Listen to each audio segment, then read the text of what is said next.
We're in Sheffield, the home of the Big Eight with the elite of British wheelchair basketball. 80 athletes in 8 teams from all over the UK are here for a knockout tournament to decide which is Britain's best wheelchair basketball team. And this is how it looks. We begin with the Oldham Owls from Lancashire against the Hurricane Force from London, while the current Big Eight champions Milton Keynes Aces take on the West of Scotland in their first match. Sheffield's Action Steelers, who were Big Eight champions in 1991, meet the newcomers to the First Division of wheelchair basketball, the Bradford Bears.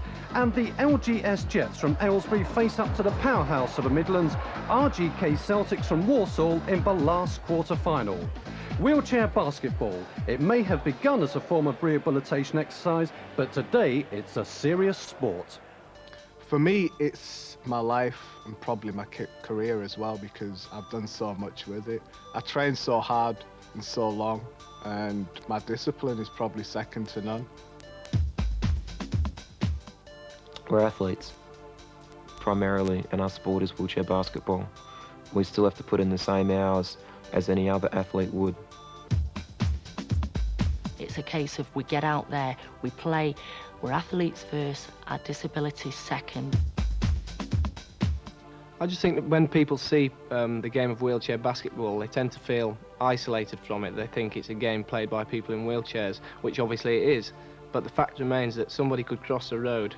Anyone who's watching the programme could cross the road the following day and get mown down by a car.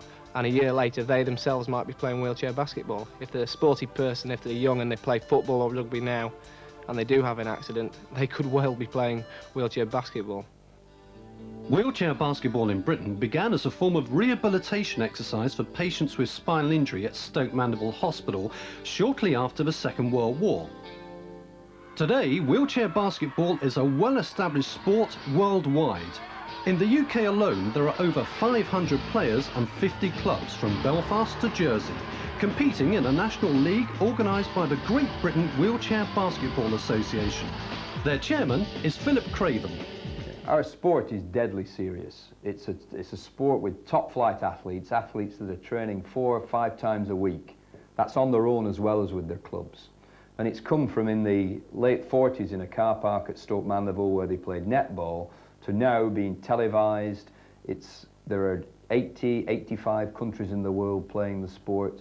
The Paralympics in Barcelona were just fantastic. We had 12,500 spectators inside the stadium for many of the matches, and when Spain played, the police had to tell 5,000 outside to go home and watch it on TV. That's where we're at with our sport today. Big rebound there from Callum Gunn. What a ball! To Colin Price. Yes! Played in 2 20-minute halves, stopping the clock when the whistle is blown by the referee, the rules of wheelchair basketball are virtually the same as the game for able-bodied players, with no allowances made for the fact that players in wheelchairs are sitting down. Wheelchair basketball, therefore, demands much greater skills from its athletes. I didn't think of wheelchair basketball when I was able-bodied, and I didn't think I could do it. And obviously, now, having the choice, I think I'd rather play wheelchair basketball because it's more skillful. The basket's still the same height, and the ball's still the same weight, so you need to be really, really strong to fling that ball up. Unlike able-bodied basketball, you can't sidestep or do a quick shuffle to get out the way of something happening. So if you design a play and you work it properly, then there's no reason why you shouldn't score. Being wheelchair basketball, I think it's more exciting and it's far more skillful and able-bodied game, I can tell you. Into the last 30 seconds, and Wild. And Wild clinches the title. A delighted and Wild there, scoring the final points in the last Big Eight tournament. The Milton Keynes Aces, of course, are the current champions, but will they hold on to the title? One team determined to take it away from them. It's the lads from Lancashire behind me, the Oldham Owls. They're on court now against the boys from London, Hurricane Force. The Oldham Owls lineup includes veteran Malcolm Tarkinter. He wears vest number 7, and GB Junior 18-year-old Wayne Fisher, who wears number 8. Plus GB international Steve Kane, now a full-time athlete who played for the Kentucky Wildcats in America before returning to Oldham. The Owls are led by captain Dan Johnson. It is close. At the end of the day, it comes down to who handles the pressure the best, who plays the best. Little things will decide the outcome. If we get our game together, I think we can win it. What about going into his first game against Hurricane Force? New team in the Big Eight. How do you think we're going to get on? Yeah, the new team. There might be a few nerves there, but having said that, there's players in the team who've been here before. They're a tough team, but we hope to hustle them, we think we're a more powerful side than them, so we're going to try and hustle them all over the court and hope that they'll crack. Hounslow's Hurricane Force are a new team to the first division of wheelchair basketball, and this is their first time at the Big 8 tournament.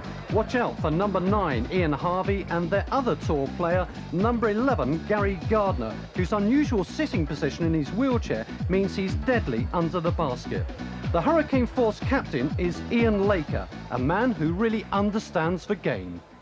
Well, tactically, we've had a lot of injury problems this season, but we're at full fitness, full squad today. Oldham have never played us at full strength, which is our advantage. We've given the other big boys in the league a good shot. We took Steelers to 7, and we took Milton Keynes to 16, which means if we could stay with them in the first 10 minutes, we might give them a shot for the whole game. I've got a young and experienced team, though, and it's all new to them. So perhaps a few surprises on both sides? I'd have thought so, yeah. Oldham are playing very good basketball at the moment. I like the style of play. It's not a style we're used to. They're forced us into a hurry-up offence, which is making us go faster than we want to go. So I'm going to try and slow that down and try and cause the mismatches with a lot of good picking and rolling. It's game time here at Ponds Forge in Sheffield, and the start of a competition to find the best wheelchair basketball team in Britain. We joined the match partway into the first half. The Owls lead 4-1. Your commentators throughout the Big 8 tournament are Mike Shaft and international basketball athlete Alton Bird. Good ball movement. Kane on the ball. That's nice into the paint. Keeps it alive. Doesn't get the points. Rebound, Ian Harvey. Stolen away. 2 points to Gary Peel. 6 points to 1. Oldham Owls lead.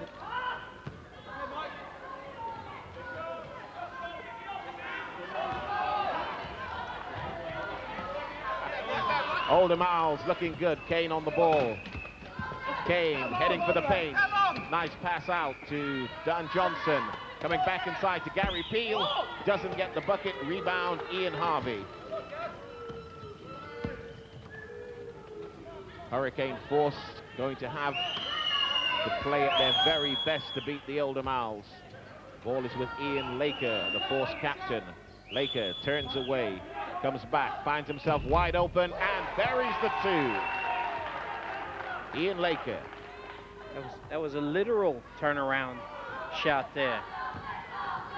He sees the defense, turns around, forces the defense to go to Ian Harvey, shoots the shot, rolls in off the rim, give him 2 points. Steve Kane, nice outlet pass, gets it back.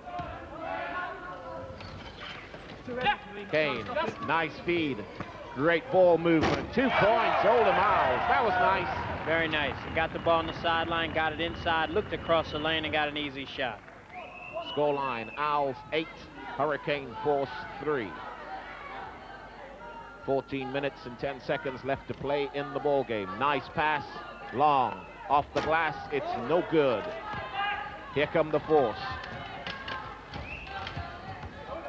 Ball is with Steve Roach, needs help, looks left, looks right, gets help from Ian Laker, his captain. Laker spots up and drains the 2. Serious shot there, Mike. Serious shot.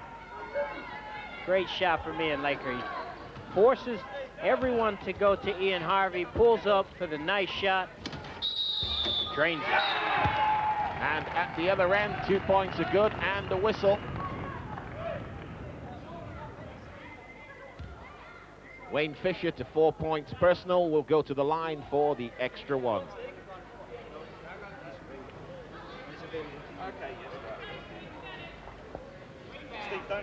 One.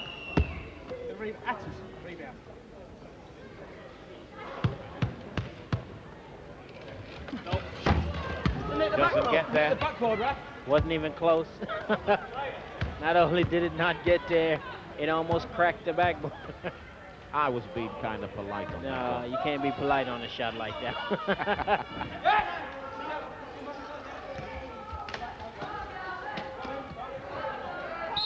And that's a foul. Good hustle by Ian Harvey. Foul is called on Gary Peel. Sideline ball's the call.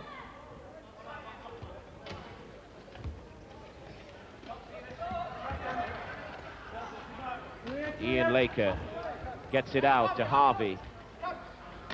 Harvey's looking for somebody to get open.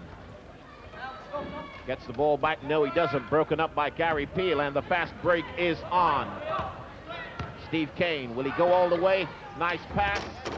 Fails to make the bucket.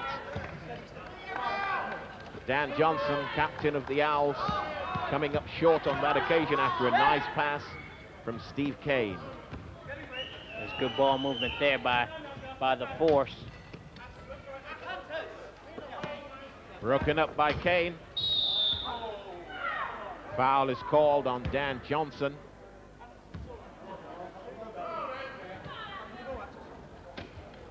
There it is. Big time collision there.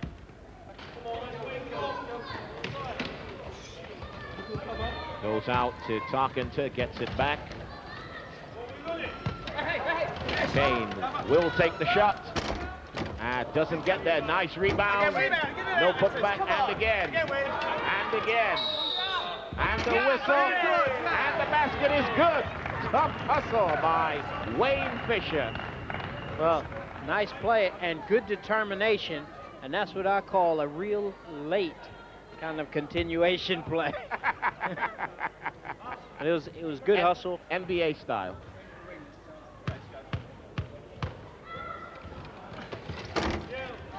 Fails to make it.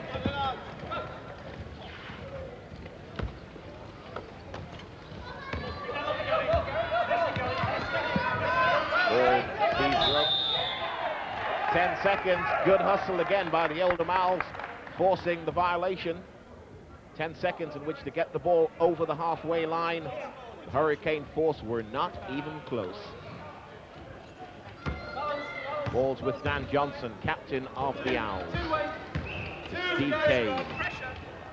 Wayne Fisher, good ball movement by the Owls. Tarkenter looking inside. Great ball movement by the Owls. Oh, that deserved 2 points, Alton. It certainly did. They got the ball where they wanted it. I'm not sure he was positioned to take a good shot, but they got the ball where they wanted it, right within 10 feet of the basket. Just missed the shot, didn't convert. Ian Harvey on the ball, looking for help. Will get it from Ian Laker. Fails to make the point.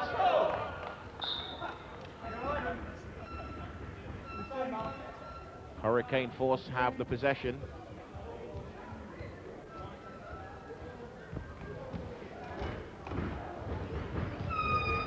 Ball's with Laker, captain of the Force.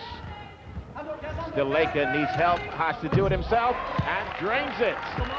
Ian Laker. I see why he was doing all the talking now, Mike. 6 points personal. Ian Laker looking for help. Looking for help. Nothing is on anywhere. Decides to take the shot himself, puts it up, and drains it for 2. The Owls went on to dominate the play. We rejoin the game with just over 3 minutes left in the first half. The Owls lead by 10 points. It's 19-9. Kane on the ball. Looks for the opening. Gets great help again from Gary Peel. Will he take the shot? Goes baseline. Puts it up. Is short. Rebound. And the basket is good for Dan Johnson. And the man on the backboard. He's made 2 off the backboard. Good hint for kids. When you get at an angle, make sure you get to the backboard. Steve Kane misses the first one. Dan the man's right there with the rebound. Kisses it off the glass. Give him 2 more. Laker, good pass. Wide open for 2 points. Jamie Hamilton drains the 2.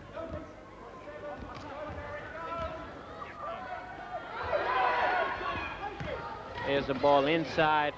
Ian Laker across the floor, back to Gary Gardner, finds a wide open. teammate, easy basket. 2-on-1. Fails to convert, no rebound. Steve Kane's had a few of those opportunities, hasn't he, Alton? Well, he's only shot one, but he's always passed. He's always passed the ones that he shouldn't have passed. Great pass there. Great from pass. Number 7, Jamie Hamilton, to Gary Gardner. There it is, the end of the first half. 23 points to the Oldham Owls, 13 points to the Hurricane Force. The Owls lead it by 10. The tip-off starts the game, first and second half.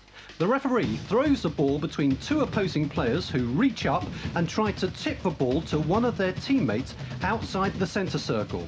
The quickest and fittest player always wins.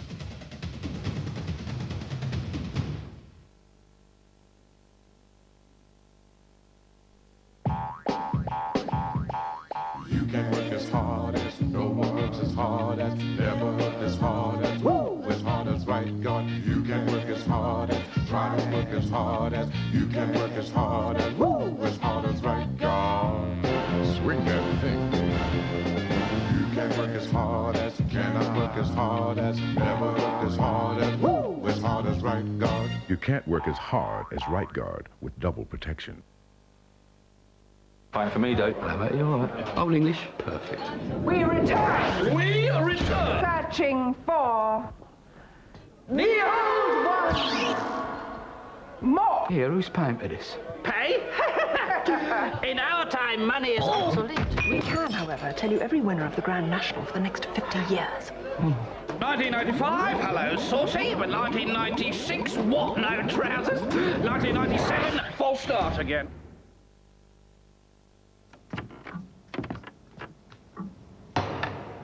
Sorry, Frank. Food's gone off. Replace your old fridge with a new Zanussi fridge freezer. Its unique cool check feature tells you when your food is stored safely. Zanussi, the appliance of science.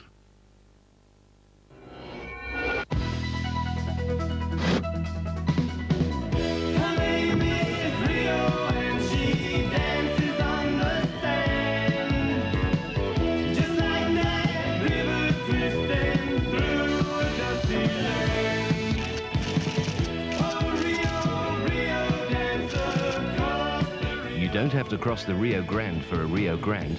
Just head for your Rover dealer. You can work as hard as, cannot work as hard as, never work as hard as, woo, as hard as right guard. Now in a revolutionary clear gel.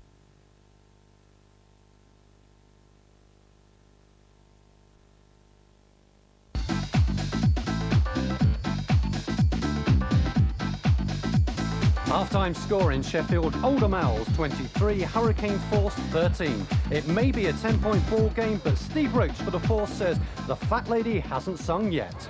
Actually, I think that the fact that we're 10 points down is not bad. We're staying with them quite well. I think they're missing a lot of shots. I mean, we're not hitting a lot ourselves, but the fact is they're missing a lot more than they normally would. Don't seem to be hitting a lot from outside, and most of their stuff's coming from inside. If we can stop that happening in the second half, we're in with a chance, but they're tough. I mean, they've got big guys that are so much stronger than us. It's just hard to stay with them. It's a tough game out there. It's especially tough when you're facing a team with just 5 Great Britain internationals in its side. We rejoin the play partway into the second half. The Owls lead 46 against Hurricanes 19. Foul is called on 12, Vincent Ross.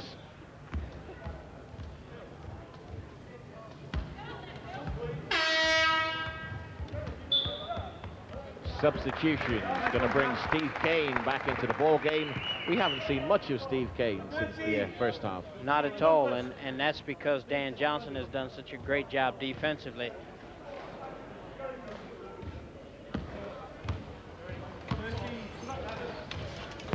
Oh, fails to make the 3, but they get the rebound. Hurricane Force on the ball. Nice pass. Oh, Harvey has it. Great pass. Oh! Wayne Fisher says, I got the ball. That was a clean block. The official says, no way, Jose. Well, there's a nice draw there by Ian Laker. He did get the ball. He did get the ball. He was right. And the referee was wrong. That never happens, Mike, does it? No, referees are never wrong, Alton. You know that. Into the ball game, Anthony Peel, wearing 5 for the Oldham Owls. First one is good for Phil Marshall.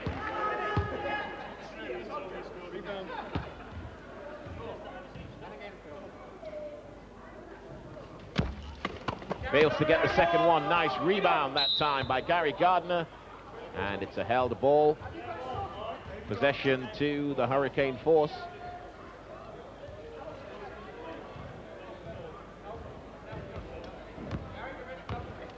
This is the man, Ian Laker, back on the ball. Thought about the 3, came in for the long 2.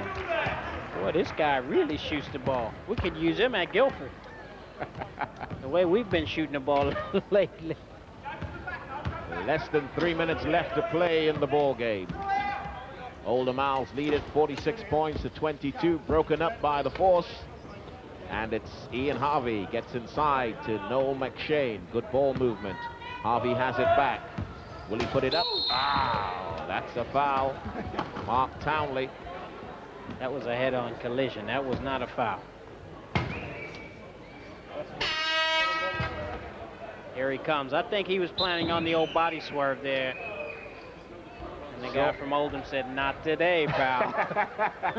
There'll be no more body swerves on this court. 2 minutes, 42 seconds left to play in the ball game. 46 points to 22.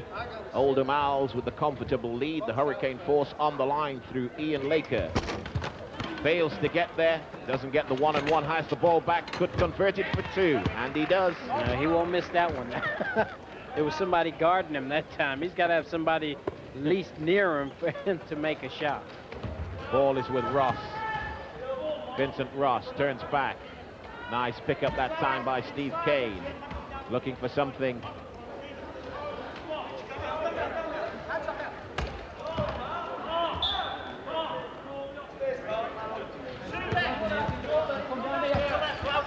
McCann wearing 10 into the ball game for the Hurricane. Has the rebound. Lays it up with the left hand and is good. Woo! Big fella off the bench with a layup underhand. Steve Kane on the ball for the Oldham Owls. Dribbles the ball, has 2 men ahead, will come left, he does. Higgins gets the 2, drains it. Nice control on the layup. And he was challenged, very good control, good concentration. There he is, Kane in the middle of the floor again, gets the ball outside, nice left-hand pass. So let it go, let it go.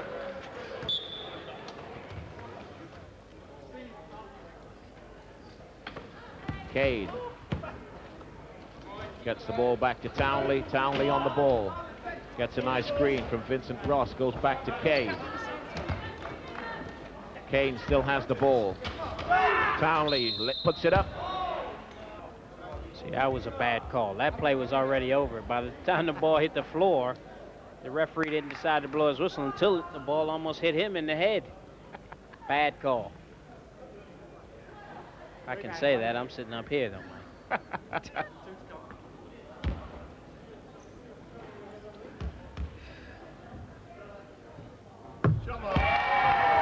Drains the first 3 shots.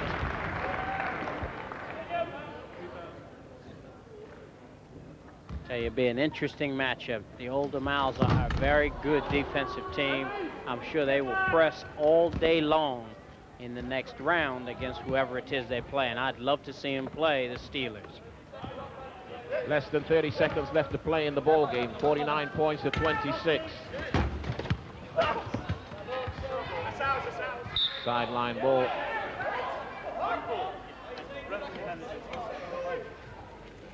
Get out, get in slow space, get in slow space now.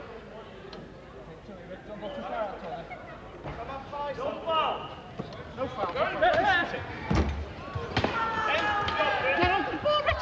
Ball is with Gardiner, puts it up, doesn't get there, doesn't get the rebound.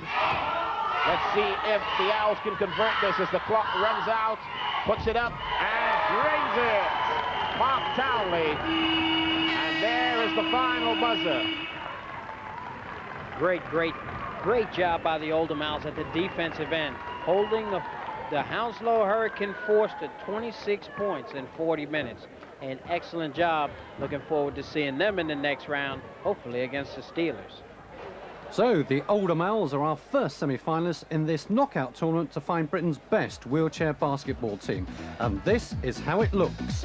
Hurricane Force are out of the tournament and the Oldham Owls go forward to the next round, leaving 6 teams still to play in the quarter-finals. The Milton Keynes Aces take on the West of Scotland, Sheffield's Action Steelers play the Bradford Bears, and the LGS Jets from Buckinghamshire meet the RGK Celtics from the Midlands. All that still to come. Join us next time on the Big 8 for more great basketball from Sheffield.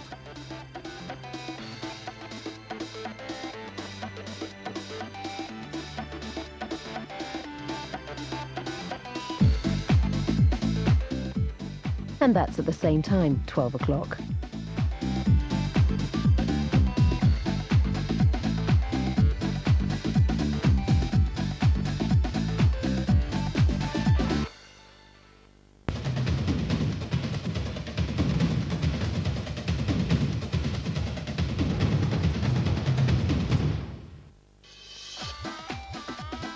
Welcome to Ponsford, Sheffield, home of the Big 8, a knockout tournament between the First Division clubs of British wheelchair basketball. 80 athletes and 8 teams from all over the UK are here to compete for the top slots in their sports. We've 2 matches today, the second and third rounds of the quarter-finals of the competition, and this is how it looks so far. Last time, the Oldham Owls knocked out Hurricane Force 51-26. Next up, it's the current champions, the Milton Keynes Aces, against the boys from Glasgow, the West of Scotland. Plus, Sheffield's Action Steelers take on the Bradford Bears. Wheelchair basketball is the only team sport for wheelchair users with different disabilities. Paraplegics, amputees and those with spina bifida all play. To ensure everyone gets a fair chance. Classification is all a matter of balance and mobility in the chair. The Steelers' big forward, Simon Munn, is a single-leg amputee, classified as a 4-point player, because his balance is good and he sits high in his chair. Scotland's Kenny Mackay has a spinal injury. His stomach muscles don't work and he needs to sit low in his chair to maintain his balance, giving him speed and manoeuvrability. Kenny is classified as a 1-point player. A team may not put players on court who total more than 14 classification points, therefore preventing them fielding all their tall players at once. Next up, it's the Milton Keynes Aces versus the West of Scotland. The Aces are the current Big 8 champions and the #1 team in Britain. They have it all: youth, experience, height, and their speed is in their captain, Joe Jaratney, undoubtedly the fastest player in Britain. A good team here. We've prepared hard. We've had a hard season though, but hopefully we can carry on. There's some good teams here though. It's not going to be easy. It's not a two-horse race anymore. There are 3 or 4 good teams here which you've got to watch out for. We're not going to have an easy game. Someone had to draw the champions in their first match, and the short straw went to the team from north of the border, West of Scotland. Their lineup includes Big Bernie Mullen. Watch out for him under the basket. West of Scotland have been to the Big 8 before, but have never made it past the first round. This time the Scots are here to do battle, says Jim McLeod. Well, a tough team, you know, to play against. We're talking about British champions here, #4 in Europe last year, full of international players. You know, what can you say about them? They're a great team. They play well as a team. They're going to have our work cut out for us. Round 2 of the Big 8 tournament, where the Milton Keynes Aces have a new coach, Bob Dunson. Your commentators, Mike Shaft and Alton Bird. Game time. Aces on the ball. Jaya Ratney with the first offense. Nice look-away pass. Straight in, and it is 2 points. Simon Munn off to a flyer, Alton. Off to a flyer, and this may be the best team in the country. Milton Keynes certainly rated as one of the 2 favorites. We said earlier that the Steelers were likely to be favorites because they're playing at home, but this may be the best team in the country. They've got the Michael Jordan of wheelchair basketball in Joey Jayaratne, number 13. Mackay. Jairatne should lay this up, and does. Ball game, all 2-point ball game, 6 points to 4. Joey Jairatne is the real article in wheelchair basketball. Scores pretty much when he wants to, really knows how to distribute the ball. Maybe the best player in the tournament, probably the best player in the country. And the fast break is on for Nigel Smith. Gets the angle right, buries the 2. And I certainly think Milton Keynes putting on an impressive display defensively. But more impressive, they are the best offensive team we've had an opportunity to see. Nice rebound that time, and there it is, 2 points to Peter Moore. Simon Munn being a little bit lazy there on the defensive board. He should have had that rebound. Here's a replay. Number 11, Jim McLeod misses, and Simon Munn just taking his time getting there. And the West of Scotland gets the ball back and scores. And Simon Munn scoring 2 at the other end, 16 points to 6, 12 minutes, 37 seconds left to play in the half. Picked off that time by Tony Woolard, and this is Jairatne again. Let's see what he does this time.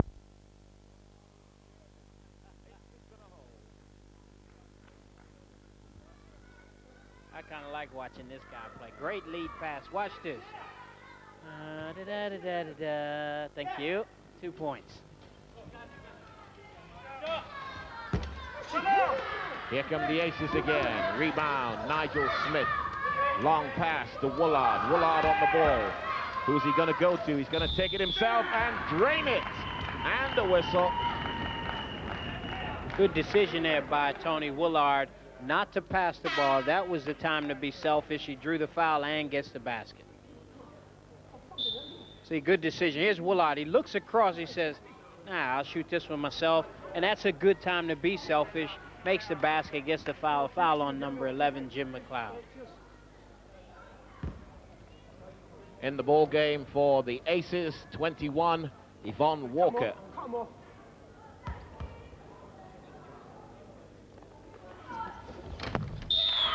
And the extra point.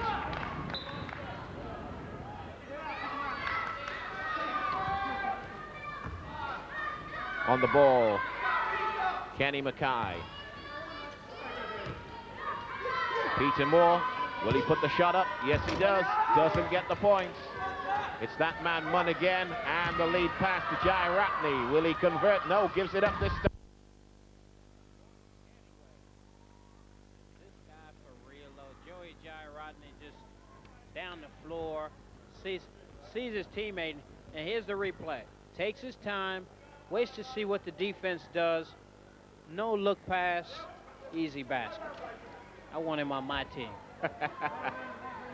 Even in a wheelchair. Peter Moore gets the ball back, needs to go right. There it is.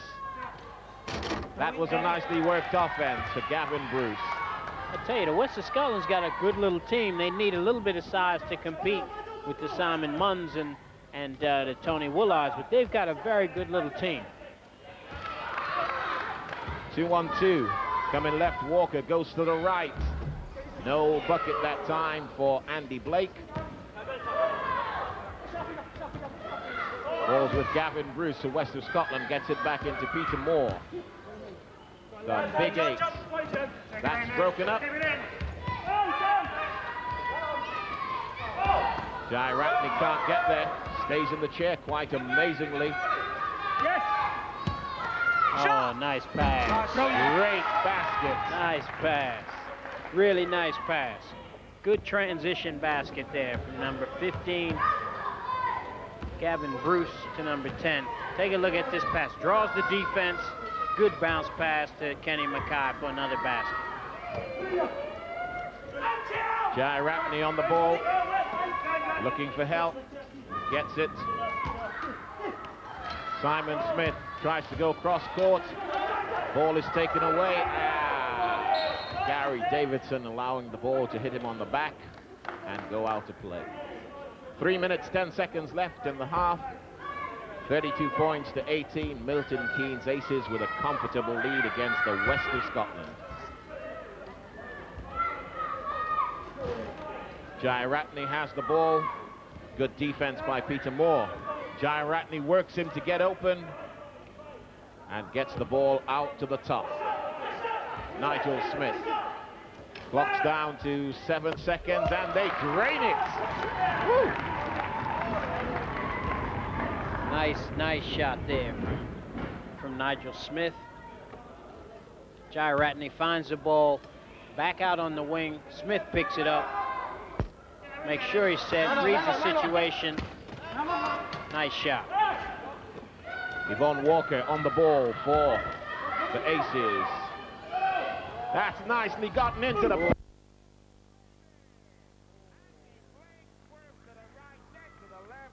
Takes it to the hole in style. Highlight film. Take a look at this play. Number 5, Andy Blake, fake left, right round the court, backspin off the backboard. Nice play. Way to go.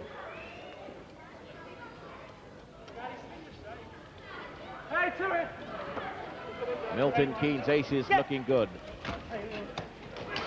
On the ball, Jim McLeod gives it up. Gary Davidson will take the shot. Is no good. Rebound. John Liddy, fast break is on. Jairatney takes up a good position. Ball comes to the left. Oh, that's nice. No, that's gonna be a held ball. One pass too many that time, and I think Andy Blake should have got that one on the board and let Nigel Smith go for the rebound. They filled all the lanes quite properly, the mid lane and the 2 wing lanes, right? But they didn't get the shot up on the board when they should have. Kenny Mackay for the West of Scotland. Once again, Jim McLeod. That's his favorite spot. Favorite spot. Always heads there on the offense. Moves out to 4 personal. Good ball movement. Head and shoulders fake there. Nice shot. Number 11, Jim McLeod with his 4th point. So far from what I see, Mike, Milton Keynes is the best team in the tournament. No question about it. Well, we'll see. That's all right. I'll corner you later on. You got to pick one before it's all over. Jairatney drains the 2 off the glass. And I'm going with Milton Keynes, so I know you can't have them.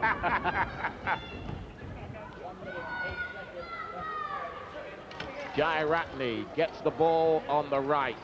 Just kisses it off the glass and drains the 2. The Milton Keynes Aces went on to beat the West of Scotland. The final result then 67-42. But for Jim McLeod, there's no disgrace in defeat. You know, we had some good shooting today from the rest of the boys. As for most shooting, I can't say much for it. I missed 2 or 3 shots at the beginning of the game.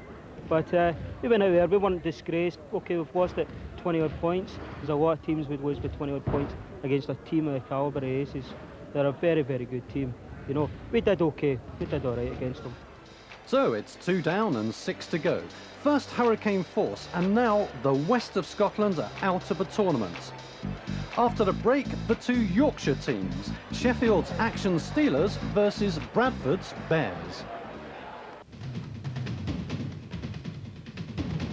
A steal is difficult to achieve without committing a foul.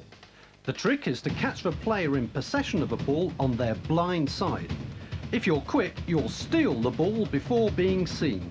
But you need quick hands and fast thinking to get away with it.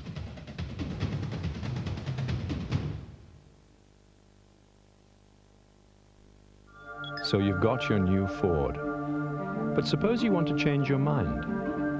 That's where the Ford commitment gives you reassurance and puts you in control. You get a 30-day exchange scheme for any reason, like changing the color. 24-hour RAC roadside assistance, even if you run out of petrol. And in the unlikely event of a persistent defect during the first 12 months, you'll receive a refund or replacement. If you want to buy a car with confidence, buy with the Ford commitment and stay in control.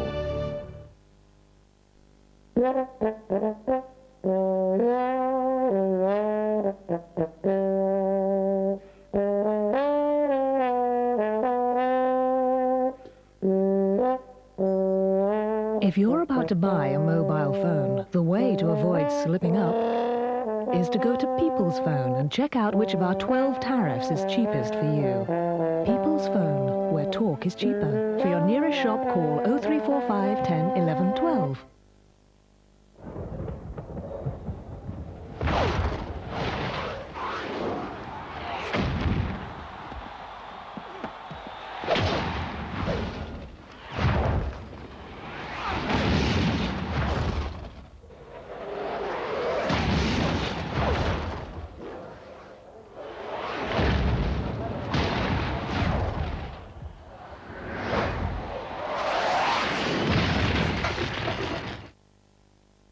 So remember, after a hard day, nothing will do for the boys but...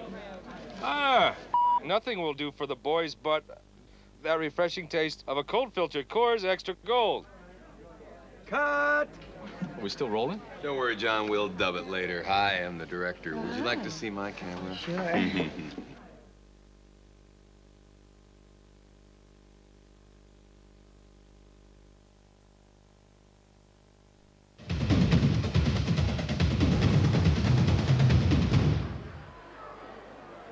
Welcome back to Ponds Forge. Next up, the local heroes, the top two teams from Yorkshire, Sheffield's Action Steelers versus the Bradford Bears, a new team to the First Division of wheelchair basketball who are making their first appearance in the Big Eight.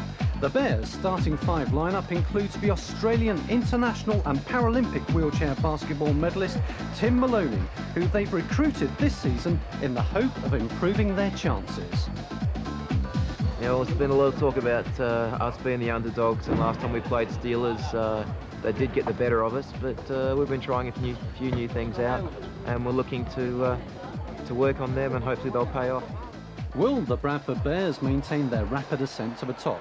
For them, making it to the tournament is a real achievement, and they're hungry for court time. The Action Steelers cannot afford to be complacent. Very serious game indeed. We had a big victory over them in our last match in the league. We probably, hopefully, will get something similar to that today, but who knows? They're on TV. They're going to be really pumped up for this game, and we're going to have to hold them and then beat them well. Does that worry you? No. Phil Craven, the most experienced player in the tournament, thinks they can do it. Let's find out. We joined the match 10 minutes into the first half. It's Action Steelers 30, Bradford Bears 10. Your commentators are Mike Shaft and Alden Bird.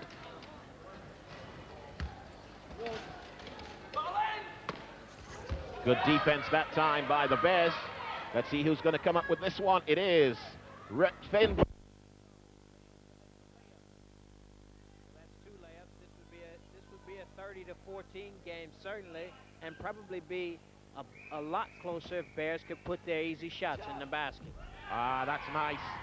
Mark Cheney on a nice assist by Colin Price pulls it out to a 22-point ball game. Let's take another look at this. There's Price with the ball, moving in to the top of the key. Look away pass to Cheney, and he buries it for two. Great pass. Oh, that was awesome. That is the best play by the Bears in this ball game. Exactly. You find the right man, and they get an easy shot. Maloney finds Finbow for the easy backdoor pass. Here he is. Maloney has a look, fakes the shot, finds Finbow, who goes by the basket. A little bit of the old double Dutch spin, give him two. And I can tell you, while we were taking a look at that, Steve Owen got his first points of the ball game. The scoreline now 34 points to 12. On rebound, Callum Gordon with a long outlet pass. Tremendous pass to Price, who will convert it for two. And about time. About time he made a layup. I'm sure Paul Hudson has had a word with him about these layups.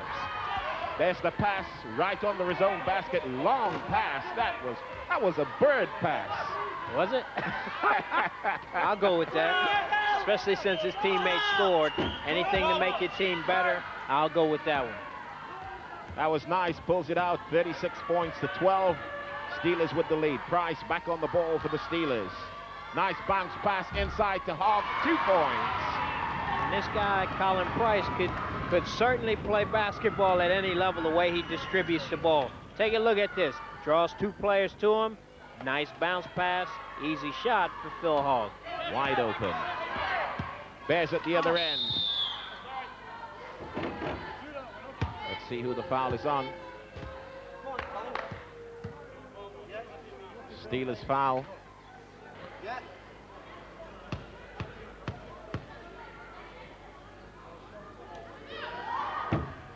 Makes the first one.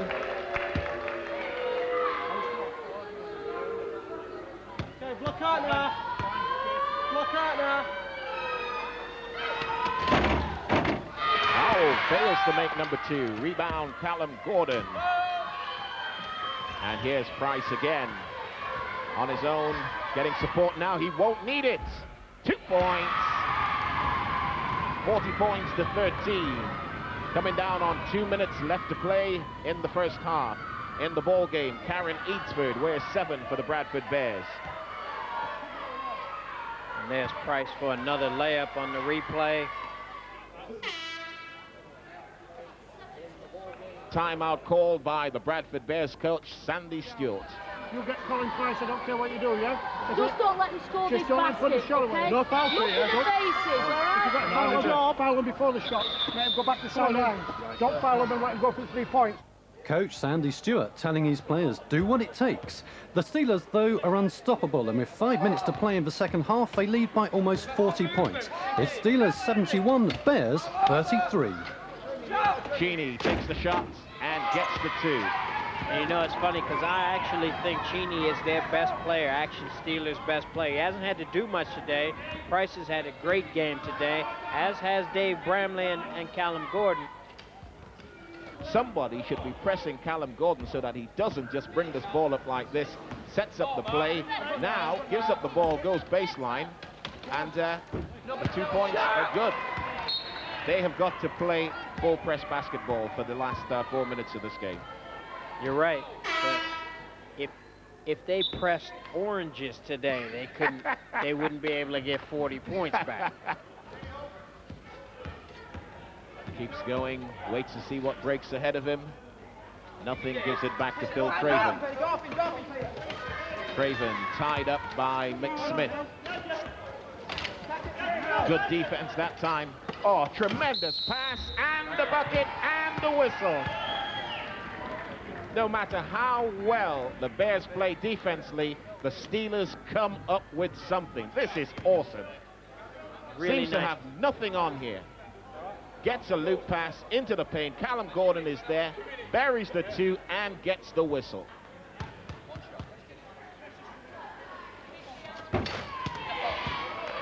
Alton, personally, I'd say with Phil Hogg, Callum Gordon, and Colin Price on the court, the Steelers are unbeatable.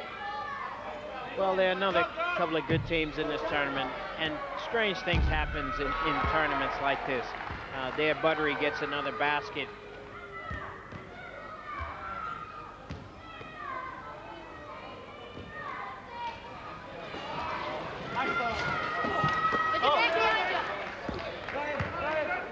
Great give-and-go basketball by Colin Price. Gives up the ball. Price putting it back into Callum Gordon.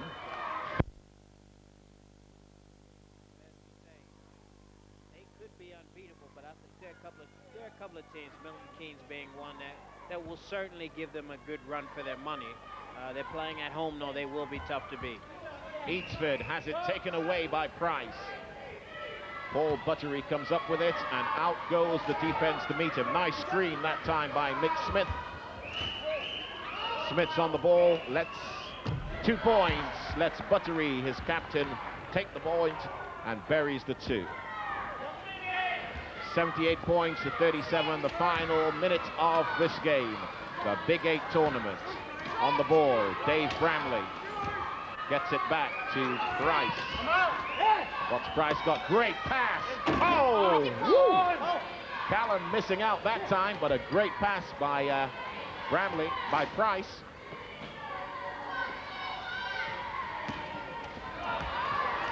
Callum after this won't get there. Ball is with Brian Meeson. Paul Binks gets it out. Eatsford on the ball, needs help, and again, Callum, will he chase this down? Keeps it alive. Tremendous play by Callum Gordon. Will Callum put it up? Last few seconds. Buries the 3 to end the ball game. Great play by the Bears, but a comfortable win for the Steelers. The final score, Steelers 81, Bears 37. Leading scorer for the Action Steelers, Colin Price with 21. The stars really were Price, Callum and Phil Hogg when he was on the court, weren't they? Well, certainly Colin Price has got to be favorite to be the best player in this tournament. He put on a virtuoso performance in passing the ball, and when you can distribute the ball like he does, the Steelers obviously have to be favorites. You've got somebody who's unselfish, who wants to make everybody better. And the Bears, who starred for the Bears for you, very quickly? Well, I think Tim Maloney did.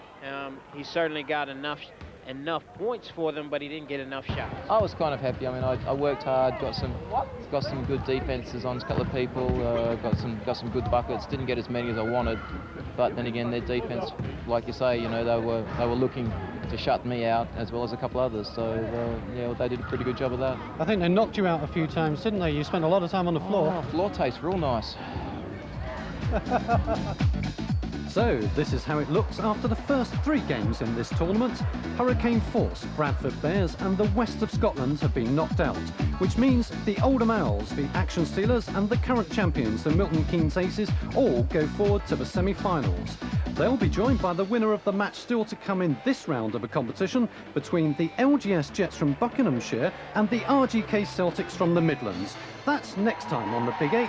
Join us then for more great basketball from Ponds Forge Sports Centre in Sheffield, where the Milton Keynes Aces are celebrating tonight.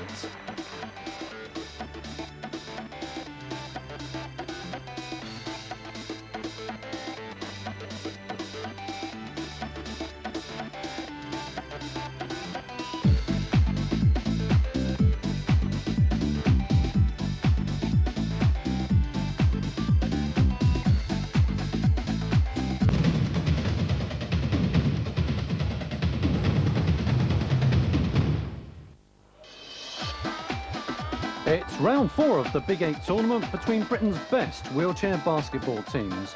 Welcome to Ponds Forge in Sheffield, where today the LGS Jets from Aylesbury meet their arch rivals, the RGK Celtics from Walsall. Here's how the teams have got on so far. London's Hurricane Force, Bradford's Bears and the West of Scotland were all defeated in their first games. The Oldham Owls, the Action Steelers and the Milton Keynes Aces are all through to the semi-finals. The 4th semi-finalist will be the winner of today's clash. The Jets have a new secret weapon in number 11, Mark Tong, who will be playing in a new sports chair with just 3 wheels. To me, it makes that much difference in my game. My game's speed, basically, and shooting a bit as well. But obviously, being very fast, it's an important part of my game. And in basketball, it's very important to be fast as well. You can have so much, you have so much advantage if you're very fast. Your feet are pushed right back. Why that sitting position? The shorter you are, the further your weight is over the axle here, the centre axle, is better for turning. The shorter you are, even though the chair's quite long in that you have the front caster in front of your feet, your weight's quite far back, so it's very tippy. I mean, it tips really, really, really easily. But the tippier it is, and the shorter your body weight is, the quicker it turns. I think the faster your chair, the better, and this one really makes a difference. Not only do the Jets have speed with Mark Tong, they have height in number 12, Big Dave Waters, who's still playing First Division basketball, age 52. Number 14, Ray Cross, is another veteran of the sport, and together the Jets have a plan to take out the Celtics and win their place in the semi-finals. Well, we've got to hit them in the first 10 minutes, literally try and put up 20 points on the board and then sort of have a casual stage and then really hit them again. The RGK Celtics quite literally make their own wheelchairs. Number 10, Greg Eden's company, RGK, manufactures the team's sports chairs along with their playmaker, number 13, Russ Sims, who will also be busy organising the business on court. Sims is a great basketball tactician who, together with their captain and coach Sean Povey, will be working hard to break up the Jets' offence. Our biggest worry is that they're an outside shooting team, so we have to pick them outside the key and pick them up high straight away as soon as they come into the offensive court. The Celtics, nonetheless, are considered the underdogs in this match of a tournament, with the Jets favourite to make it to the semi-finals. Your commentators are Mike Shaft and Autumn Bird. Game time, LGS Jets versus RGK Celtics. And the Jets have the first offense. Mark Tong slows the ball down, gets it back. Tong takes the two, doesn't get there. Rebound, Sean Povey.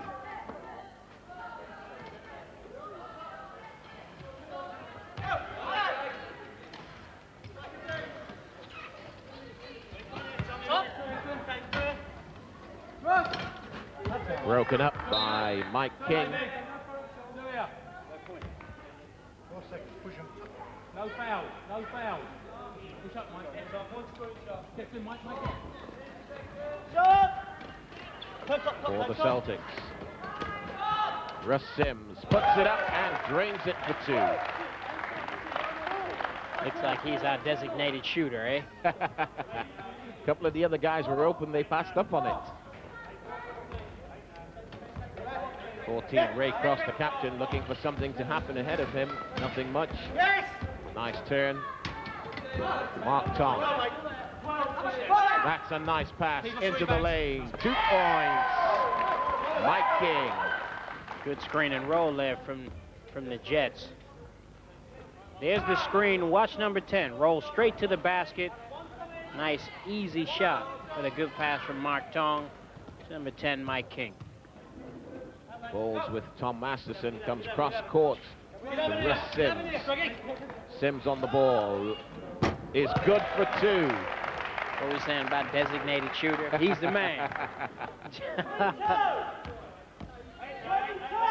Both shots, good shot, wide open, gets himself set, points his chair in the direction of the basket, follows through, 2 points. Celtics break it up. The race is on. Russ Sims get there, into the lane. That will be 2 points for Sean Povey.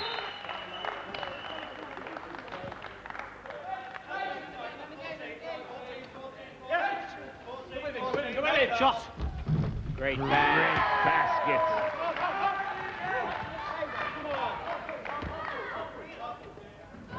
The key to this one is watch the ball movement. There, number 10, Mike King, waits for him to come to the basket, and there's Tong for the easy basket, but good ball movement.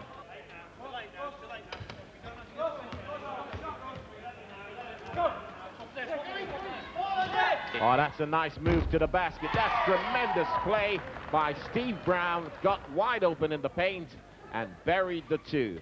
Ties up the ball game at 6 apiece. Here's the replay. Somebody on the Celtics forgot their defensive assignment, because watch number 8, Steve Brown. There's nobody within 8 feet of the guy.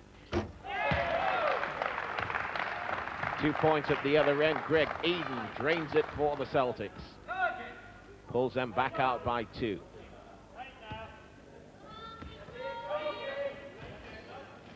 Ray Cross. Oh, great pass inside. Looking for the reverse, it isn't there. Paul Jackson pulls down the rebound. Celtics on offense again. Greg Eden gives it up. Tom Masterson to 2 points are good. Russ Sims. I tell you, boy, he'd get hired anywhere. Look at this shot. Takes his time. Always balanced. He's always there. Nice rotation on the ball. Nice follow through. That could be in a shooting video. There's the pass. Fails to make it. Rebound. Ray Cross. Outlet to Mark Tong.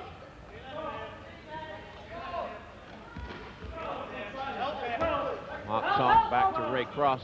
Cross thought about the 3-point there. Passed up on it. Gets it to Steve Brown for 2 points.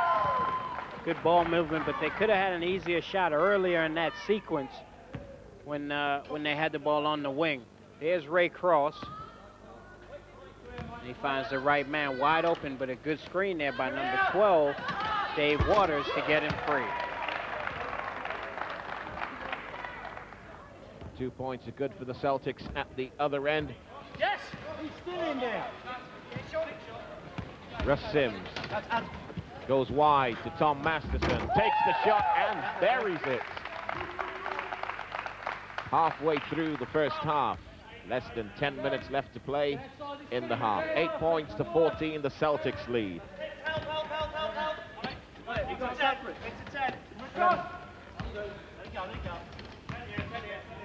Ball still with the Jets. Ray Cross.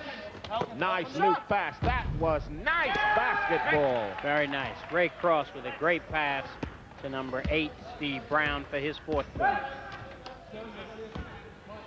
There it is. There's Tong. Tong goes to Cross, and Cross does the thing you should do. Look towards the basket to get a wide open shot for an easy 2. 12. Balls with Steve Brown. Way ahead, way away from the basket. Mark Tong. Oh, nice pass, nice fake, nice pass, nice bucket. Mike, was that nice? That was nice, and I tell you what, the man with the assist that time, Ray Cross, it's a pity you don't get points or assists. This is nice. Look at the fake. There was the fake to the right, pass to the left, and the bucket is good. Mike King has to come back to the top. Sorry. Russ Sims drains the 2.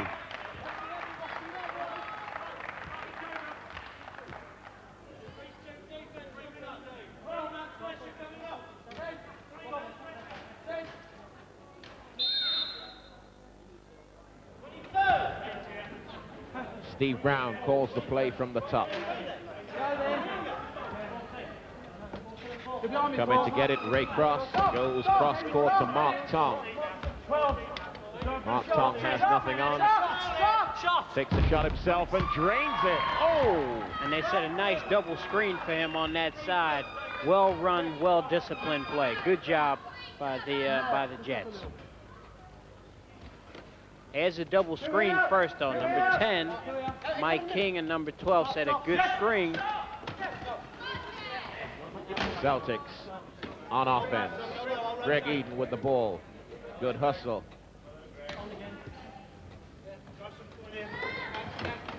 Masterson, nowhere to go, gets a nice screen. Masterson, baseline. Go shoot it. That is good for 2. Sean Povey. But that was great patience by Masterson. He drove the baseline and waited for the defense to declare what they were going to do. Then found Povey, who did the smart thing, kept the ball above his head and got an easy basket.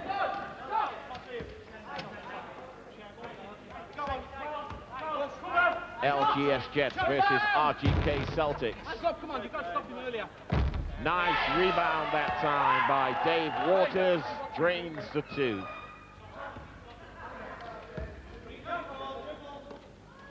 For you rebounders, here are the tips you need to make things happen. There's Ray Cross. Well, watch what Dave Waters does. He doesn't go to a spot. He follows the ball and he goes to get the ball. Easy basket for Dave Waters. Oh, and the whistle. Mark Tong.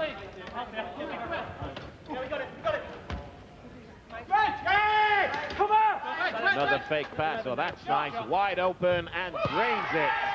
Once again, 2 points to Mike King, but the assist by Ray Cross. They play good basketball. You know, they move the basketball. They draw 2 people. Ray Cross is an old campaigner. He knows all the tricks. He sees 2 or 3 people. He passes the ball to the open man for easy baskets. And this is a nicely run offense. That was a nicely run offense by the Celtics. 18 points to 24. Here it is again. 13, Russ Sims has the ball. 15, Paul Jackson heads for the hole and lays it up. Very nice indeed. And here comes the Jets again. Have you noticed Alton, the first person the Jets look for when the ball comes off the ring is 11 marked on, all the time. Don't waste it. And a whistle, big play, Dave Waters. Going inside to the big guy, and he draws the foul and gets the basket. The reason they always look for number 11, Mark Tong, is because he gets the ball up the floor so quickly. Then they look for the big guy inside. They move the ball from one side to the other, and the big fella, Dave Waters, finishes the play and the bonus. 33 seconds left to play, 21 points to 24. The Celtics still lead.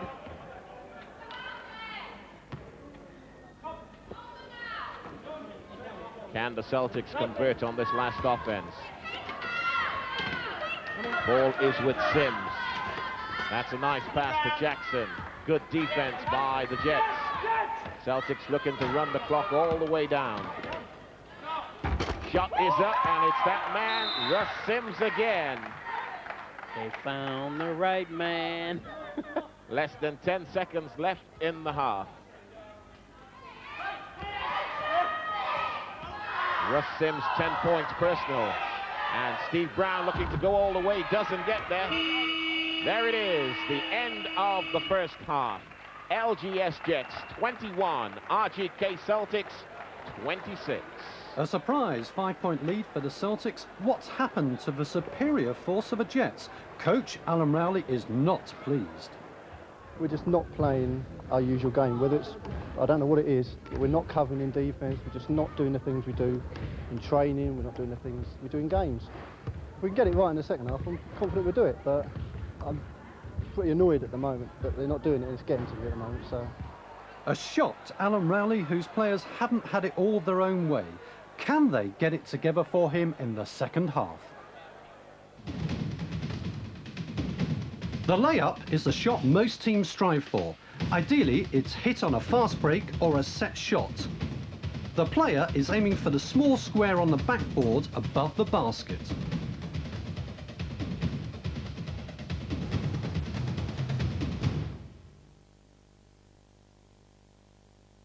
The first thing a stuntman learns, belief is everything. I've never been afraid of heights, ever. I guess I have a pretty healthy fear of death. You conquer fear through knowledge. 1 centimeter this way or that way, and it's 400 miles down. I've got to know this car is going to deliver. Control! I'm a control freak! When I ask it to do something, it responds.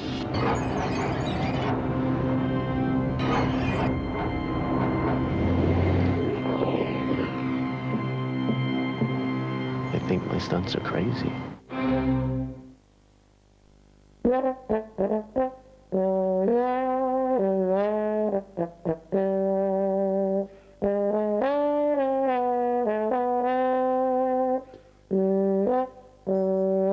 If you're about to buy a mobile phone, the way to avoid slipping up is to go to People's Phone and check out which of our 12 tariffs is cheapest for you.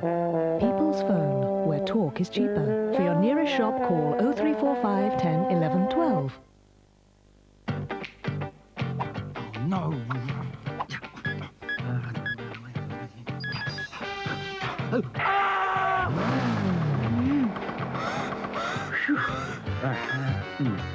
Yes.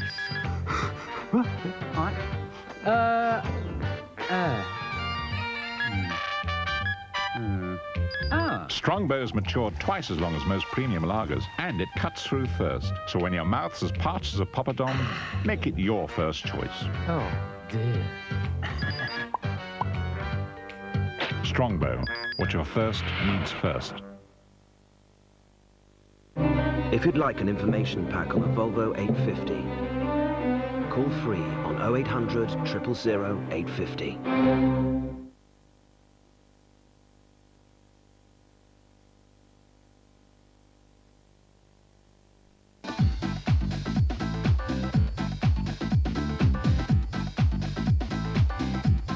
The RGK Celtics have taken a surprise lead over the LGS Jets in the first half.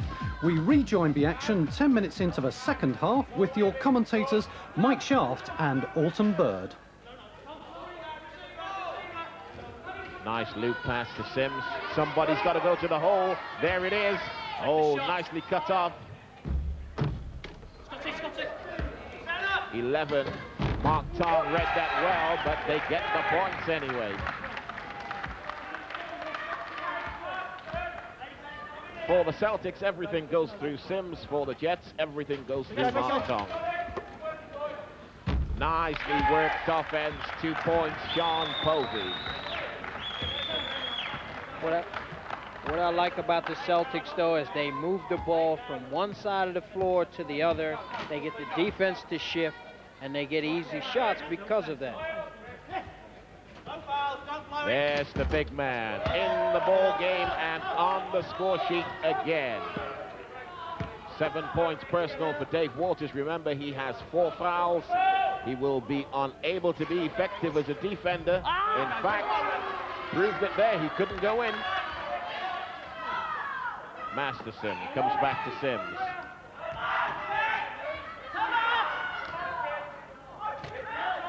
Wide open, down low, converts the points, Greg Eden. That was nice. And he maintained his composure because the big guy was coming to block his shot. Here's the replay. Sims finds him, gets his composure, gets the ball up on the board and gets the basket before the big guy got there to block his shot. Sims on the ball again, this time a 3-on-1 break. Ball's got to go right, it does. Defense coming in fast. Unable to stop the layup.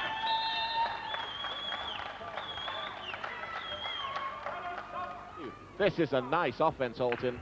Certainly is. There's the transition game. They get the ball out front, good bounce pass, and number 8, Tom Masterson finishes. Nice, easy layup. Masterson comes back to Russ Sims. Masterson wide open on the other side. Goes for the layup. Unlucky not to get a whistle there, but nothing on the putback. Rebound by the big man, Dave Waters. Gets it out. Mark Tong looking for the layup. Mark Tong is good for 2. Pulls it down to a 12-point ball game. 30 points to the Jets, 42 points to the Celtics. Is Mark Tong on the breakaway layup. He maintains his concentration and puts the layup away. 3 minutes, 19 seconds left to play in the ball game. 30 points to 42. I think the Jets are going to struggle to pull this one back. I think the fat ladies, you know, the opera's not over until the fat lady sings, but she's humming right now. She's definitely... Alton, I can almost hear it. Celtics again, they're going to be looking to run some 29-second offense here. Keeping the ball moving. That will be foul number 5 on Dave Waters. He will be out of the ball game. He knows he is. He knows it. He has got to go. He's done a good job, though, Alton. He did a good job while he was in the game. And I think Mr. Sims took umbrage. There he is. He's doing the right thing. He's going for the ball. And Mr. Sims happened to be between him and the ball. With 1:36 left to play, he's done all that he could, and he managed to stop the clock as well. But when the man on the line makes that shot. That's the first point of the second half for him. He's only had 1 shot at the basket in the second half. In the first half, he couldn't miss. Misses the second one. Ball is back with Webster. Off the glass, it's no good. Rebound, Povey drains it for 2. Pulls it out to a 15-point ball game as we head for the final minute. 30 points to the Jets, 45 points to the Celtics. Jets have got to try for the 3 here, and that doesn't drop. Povey, nice control. Tom Masterson, and wide open under the basket. Greg Eden drains it for 2. Well, the fat lady and her husband have sung on this one. The Celtics win 47-30, or are winning 47-30. Good game, though. And I'll tell you what, the Celtics are going to give some people some problems because it's such a good defensive team. That's a nice pass out on the ball. Masterson has to turn away. Less than 10 seconds to play. Gets a shot off. It is no good. Gets the rebound. Russ Sims puts it up. Doesn't get there. And again, somebody score it, for crying out loud. The final score, 30 points to LGS Jets, but the victors in this one, the RGK Celtics, with 47 points. A surprise result indeed, and the first upset of the Big Eight. For the Celtics captain and coach, Sean Povey, it's what he prayed for. Very happy, very pleased with the team's performance. Shooting all round was very good. The press was a two-man press, which we thought, and I thought we got out of it very well. And we had a good game, very good game. Well, you set out to break their press, and you certainly did that. Yes, we certainly did. We've been working on it. We're not in the league. We've not been too good on the press. It's one of our weak points, but we've been working on it, and it's paid dividends for us. Everyone expected the LGS Jets to make it to the semi-finals of the Big Eight, but instead they are out of a tournament. So what went wrong for Alan Rowley and his team? We bottled it, basically. They were a yard quicker to every loose ball. They got second, third rebounds. And they were a yard quicker. What can I say? Just they bottled it on the day.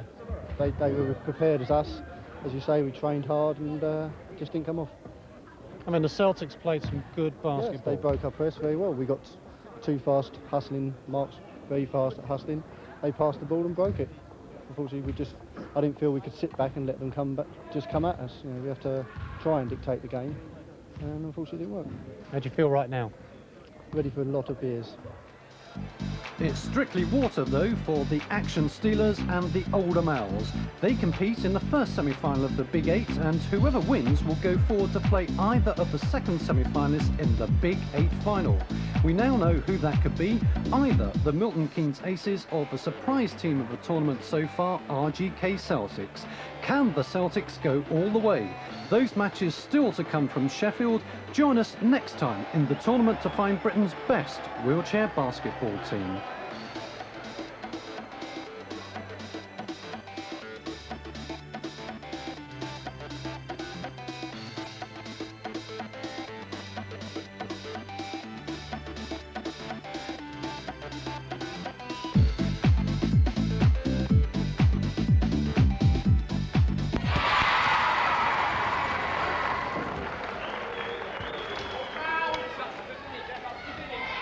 Ball is in. Up it goes. No points. Callum Gordon pulls down the rebound. 5 seconds left to play. That will be it. Victory for the Action Steelers from Sheffield. And defeat for the Older Mouths by 60 points to 50. Our first finalists for this Big Eight tournament, the Action Steelers. And what a ball game Colin Price had. 20 points. Dave Bramley 13 and Callum Gordon 13 led the scoring. A crushing blow to the Older Males. They are... Yeah, it's a bit of a disappointment, to say the least. I think it's fair to say that we're gutted. The whole team is gutted. But Dan Johnson of the Owls can take pride in his team, says Steelers captain Colin Price. They were tough. It went as we planned. We had a very slow start to the game, and we got into it during the second half. We had a good period, good 10-minute period, finished strong with a 10-point lead. And obviously it was all Oldham then to work and to actually get back in the game. So the Milton Keynes Aces or the RGK Celtics, who play next time on the Big Eight.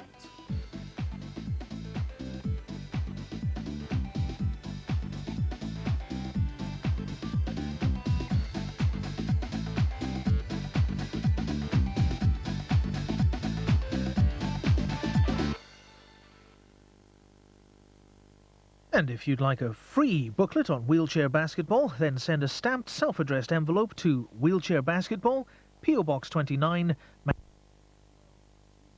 Ball again. This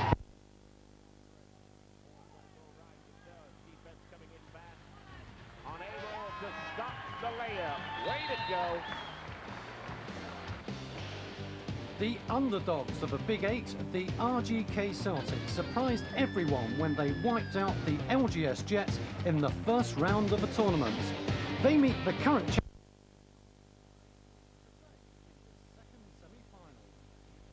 We've got to keep their two big guys out, Simon and Tony Woolard, obviously. They're the big threats, but then they've got speed down the floor, they've got ball handling, they've got everything, so we've just got to play our hearts out, really.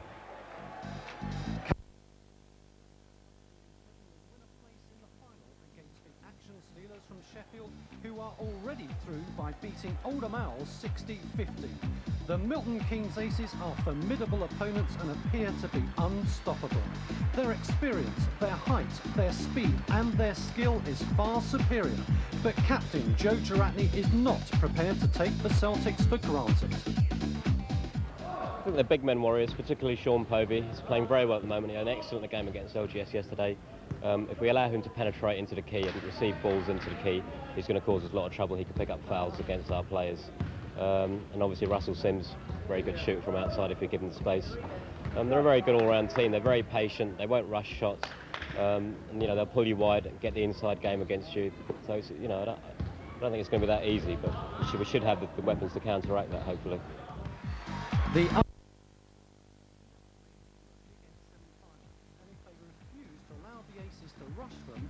could be on course to cause another upset in this tournament to find Britain's best wheelchair basketball team. We join the action partway into the first half of this second semi-final. Your commentators are Mike Shaft and Alton Bill. The score is 6-all and the Celtics are holding the champions. Aces break out. Ball is with Nigel Smith. Smith still on the ball. Woolard takes the long one and drains it. Nice shot by Tony Woolard from the sideline. 12 feet from the basket. Nigel Smith finds Woolard. Good rotation on the ball there. Nice basket. Ball's with Sims, lines it up, and doesn't get the roll. Simon Munn pulling down the rebound, goes to the left through Nigel Smith. Giratney wide open. What's on here? Nothing's on. Gets a nice screen by Tony Woolard and drains the two.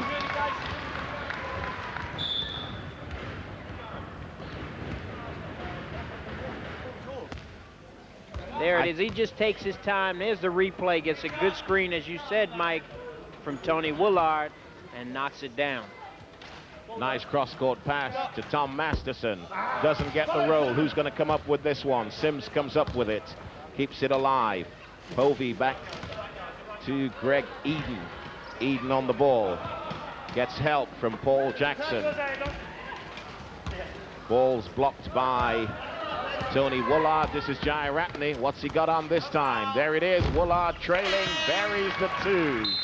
Now that would have been in a highlight film in anybody's highlight reel.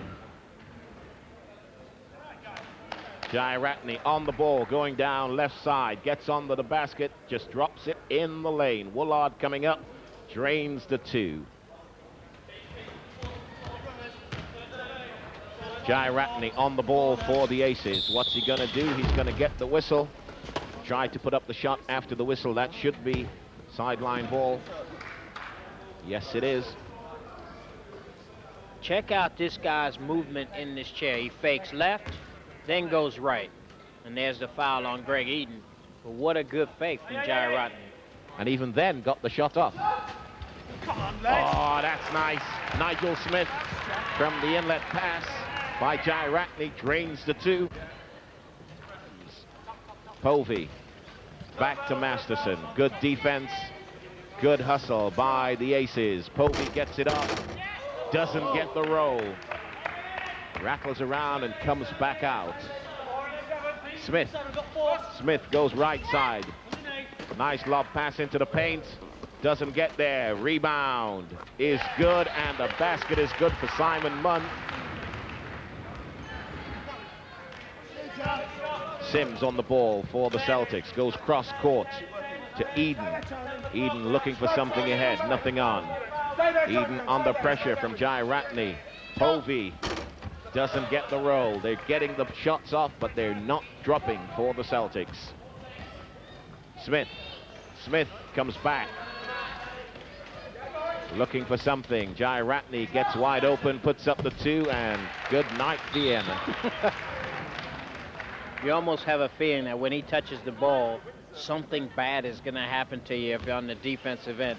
Smith there makes a good choice, gets the ball back out front to Jai Ratney, give him the basket. Nice steal away, Jai Ratney on the fast break. Let's see how he handles this one. Has to take it himself and drains it. Mercy. Woo! I think this boy could be out to show you from earlier in the competition when you had a go at him. Yes, we did have words. He did mention to me of the free throws that I missed that were crucial at a game he had been at. Here it is again. Nice layup. Yvonne Walker on the ball. Gives it up to Smith. Smith with a nice turn. Takes the shot, buries it. I thought Walker got into a good position that time and should have had that ball. Well, she should have had that ball, but sometimes Nigel Smith makes those decisions, and that's why he's so integral for this team. There he makes the decision. She's not any more open than I'm going to be, and shoots the ball off the backboard. Nice shot, Nigel Smith. Nunn buries it. 24 points to 6. Tell me this isn't good touch basketball. There it is.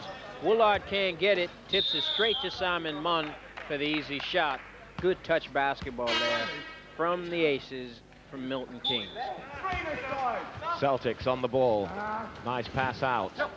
Greg Eden puts it up and drains it for 2 along the baseline.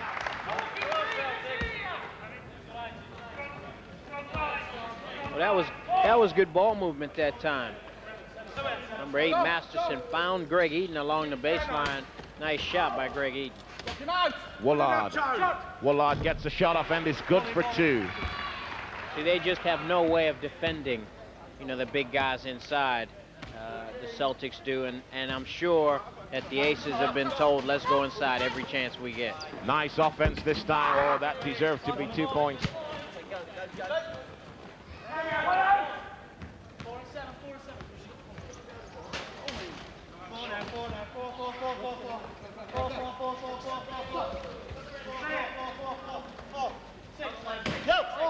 Great wraparound pass by Simon Munn. What an assist. Tony Woolard gets the points. Good teamwork. The 2 big guys, the Twin Towers going to work for the Aces. Take a look at this pass. There it is. Simon Munn on the ball. Picks out Woolard in the paint. Lays it up off the glass. 2 points. Make no mistake. Tony Woolard to the line for 2 shots. First one is good. 29 points to 8. Woolard has 11 personal. So far, Mike, the Celtics have run into the best team in the country. Fails to make number 2.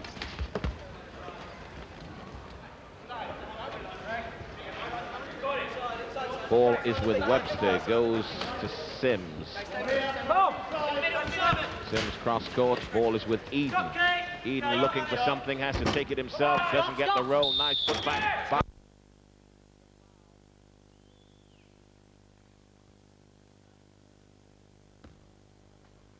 Webster, nice 2 points and the whistle. Foul is called. Here's the replay, and the foul there was called on number 7.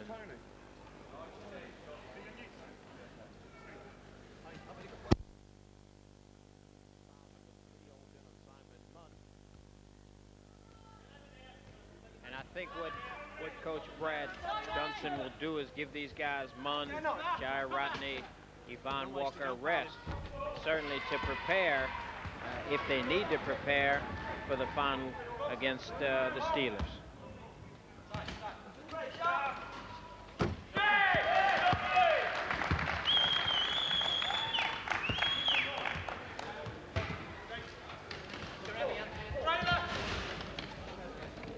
Sims at the top. 5 points in the last 2 offenses for Sims. Well, we talked earlier in the competition. He's probably the best shooter in the competition.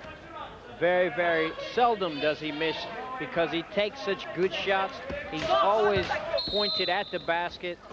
Nice rebound that time by Scott Webster. Drains the two. 31 points to 17. 2 minutes left to play in the first half.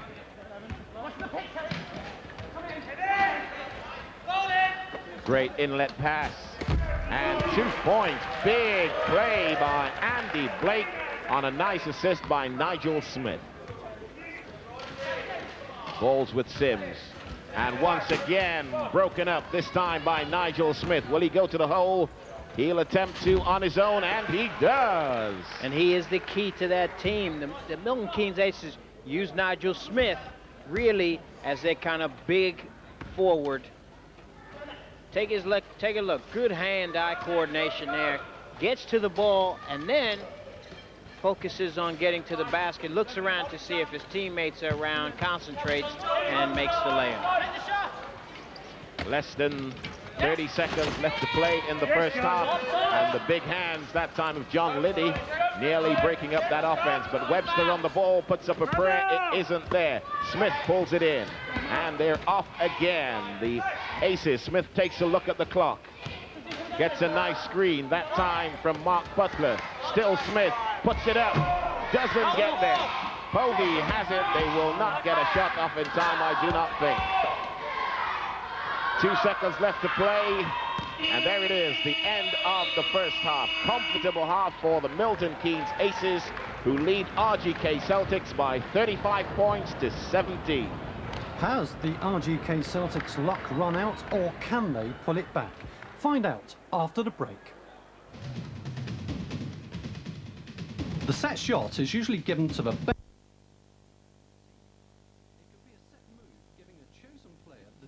Take a screenshot and score 2 points.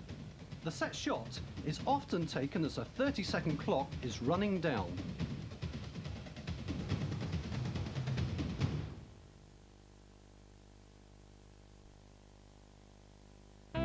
This summer, Ford has 3 Escort specials, all at the same price. Which is right for you? Number 2, the Escort Sapphire, has a mobile phone with free connection and 12 months line rental, central double locking, alarm, sunroof, and driver's airbag, and safeguard engine immobilizer. And all for £9,995. For details, call 0800 111 222. The Escort Sapphire, now with £500 cashback. Imagine adhesives so strong they help hold together 100 tons of soaring aircraft. Imagine a disc so powerful it can store almost anything imaginable and protect it for a lifetime. Our lives are better because the people at 3M imagine. What's the verdict on the new Bic Twin? I like the design of the blade. It looks different. Shape with the angled head. Easy to use, easy to handle. New Bic Twin, for the way you like to shave. I went into a beer house I used to frequent, and I told the landlady that money was spent. I asked for a kiss and she answered me nay. I used to be an altar boy with her brother. I didn't always carry our books home from school, because we didn't always go to school. I was the first boy in Cork to kiss her.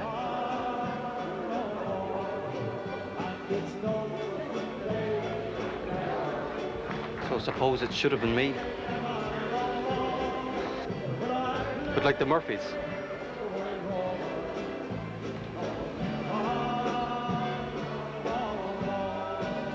I'm not bitter.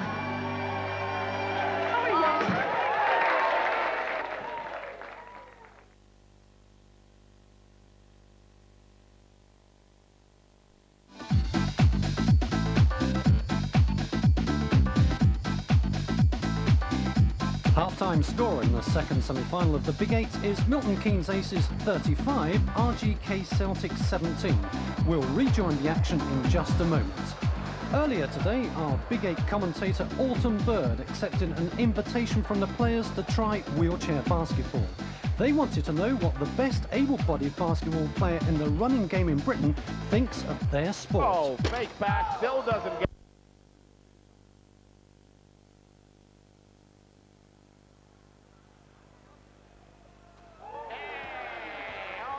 next one. We have got to see that again. Alton Bird drains the two. Nice pass that time. Coming in from Finbo. Bird lines up and buries the two. Thank goodness. Does the wheelchair game of basketball demand different skills to those of a running game? It doesn't actually. I mean, you know, basketball is the same no matter what style you play it in. If you get the ball in the middle of the floor and you fill the lanes, it's no different. You get the ball inside, it's no difference. You got to rebound, you got to pass well, and you see that at the highest levels of wheelchair basketball. You see it at any level. Do you think the wheelchair game is a more skillful game of basketball? I would say yes. And at the highest level, some of these guys can do things with a basketball that, you know, able-bodied people would never dream of doing, and they're doing it on wheels, you know, so they've got to control their speed because you're getting to the basket at such a pace that, you know, there's no way of directly relating the two. So, yeah, I would think this is a much higher standard, and at the highest level, it's got to be far more difficult to play than any other type of basketball. Let's rejoin the action in this tournament to find Britain's best wheelchair basketball team.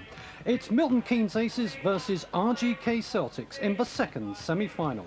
We pick up the play 5 minutes into the second half. The Aces maintain their lead over the Celtics. It's now a 29-point ball game. Your commentators are Mike Shaft and, of course, Alton Bird. 59 points to 30. 4 minutes, 37 seconds left to play in the game. Ball is with Sims, has to come back out to Masterson, gets it back from Sims. Nice bounce pass into the paint. That should have been 2 points, gets his own rebound. Paul Jackson gets the ball out to Masterson, and they reset. Webster on the ball.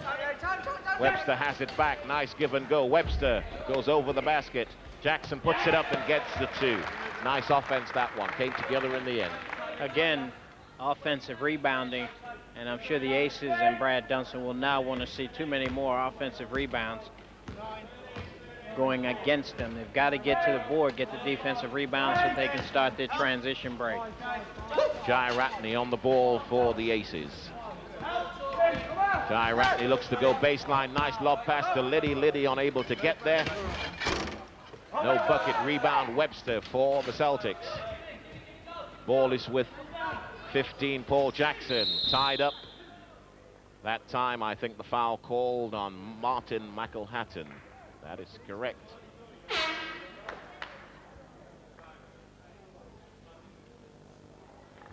Well, there's the replay. There you go. Woolard misses the ball there, but McElhatton called for blocking. Substitutions for the Milton Keynes Aces sees Yvonne Walker back into the ball game.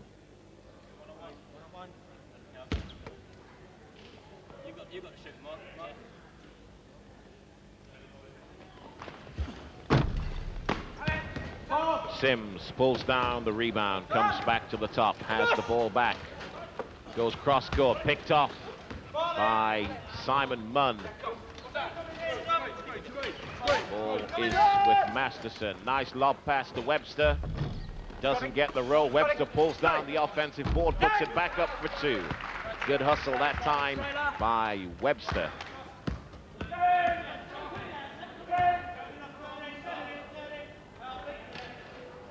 Nice pass from Masterson. Number 7.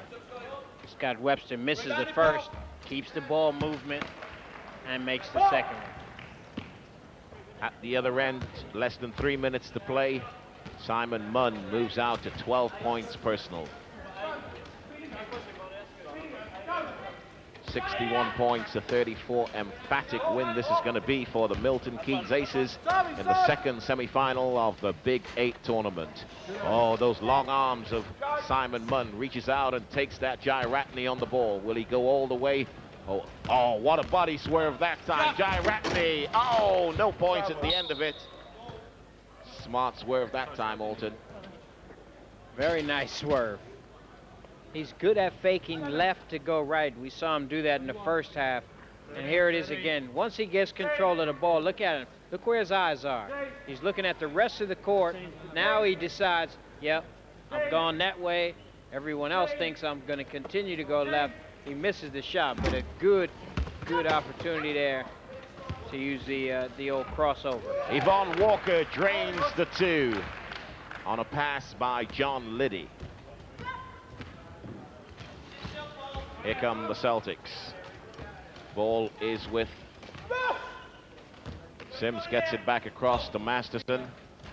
2 minutes left to play in the ball game. Shot goes up, it's no good. Rebound that time.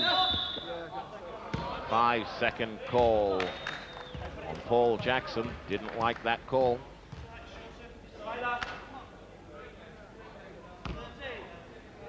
Jai Ratney for the Milton Keynes Aces. Let's see what we got.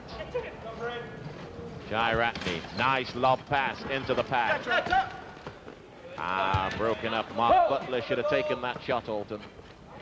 Well, he should have, but I think there was certainly an opportunity for him to shoot, but he was being guarded very closely by Russ Sims and couldn't get a clear shot at the basket, which is why he ended up turning the ball over.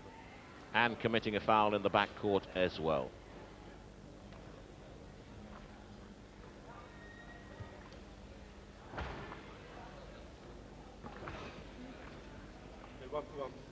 One minute, 34 seconds left to play. 63 points to 34, 1-1. Russ Sims on the line. Doesn't get there. Rebound, Liddy. And it's given up. And in fact, Munn finally pulls it in. Long pass is on that time. Mark Butler's got to convert this and does on a wicked assist by Jai Ratney.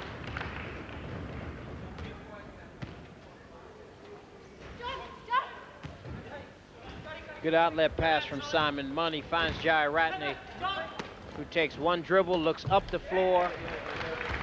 Easy shot for the Milton Keynes Aces.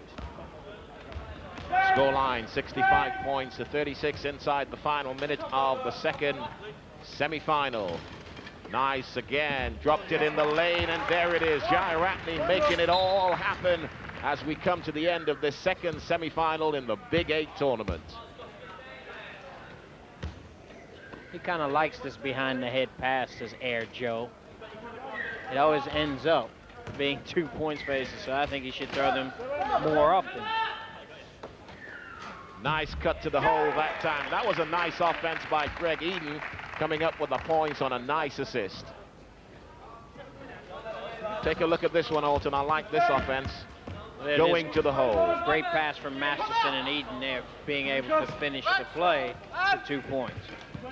Jai Ratney on the ball, looking at the clock, just 13 seconds left to play. Lob pass. Tremendous pass by Jai Ratney that time. Foul is called. I think it's on Russ Sims. Celtics still not in the penalty. Just 10 seconds left in the ball game. Alton, what a final we're going to have. It should be thrilling. You know, both are very, very good teams. Both have star players. Nigel Smith, Jai Ratney, Munn, Woolard for the Aces, and the Steelers obviously have Colin Price and 4 or 5 other halfway decent players, Callum Gordon.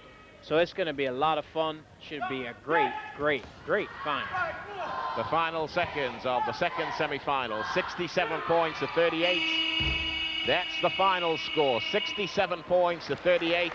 Congratulations to the Milton Keynes Aces. Commiserations to RGK Celtics, who really worked hard in the quarterfinals to get into the semifinal. But to be fair, they've been blown away by the Aces. The on-court general for the Milton Keynes Aces is playmaker Nigel Smith. He had a tremendous game and is looking forward to the final. We needed that sort of win. The team played well as a whole, so that will give everybody in the team confidence, I feel like. It's good we all worked for each other in that game. It wasn't just one man taking it all on. We passed it well, we picked for each other. So if we do that in the final, I think we've got a pretty good chance. The underdogs, RGK Celtics, surprised everyone with their performance. Captain Sean Povey had the final in his sights until the Aces said enough is enough. Excellent team, height-wise, speed, agility, skills. Outclassed on the day, I'm afraid. Shots wasn't dropping for us. Been unfortunate, but that's in the game. That's the way the game goes.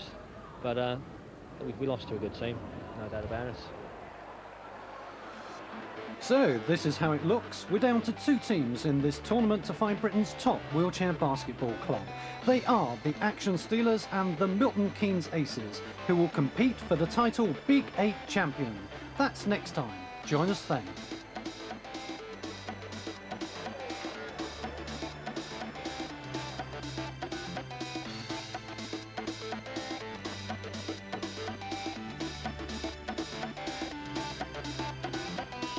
If you'd like a free wheelchair. Genie comes back to Price. Price on the ball. Price, nice pass to Craven. Comes back.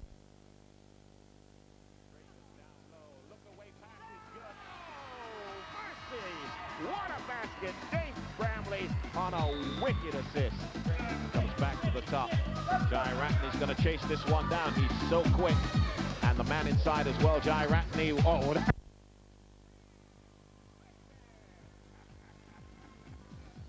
it's great basketball technique like that which has brought the 2 top teams in Britain through to the final of the Big 8 tournament. When we got down to the semi-finals, the Steelers knocked out the Owls.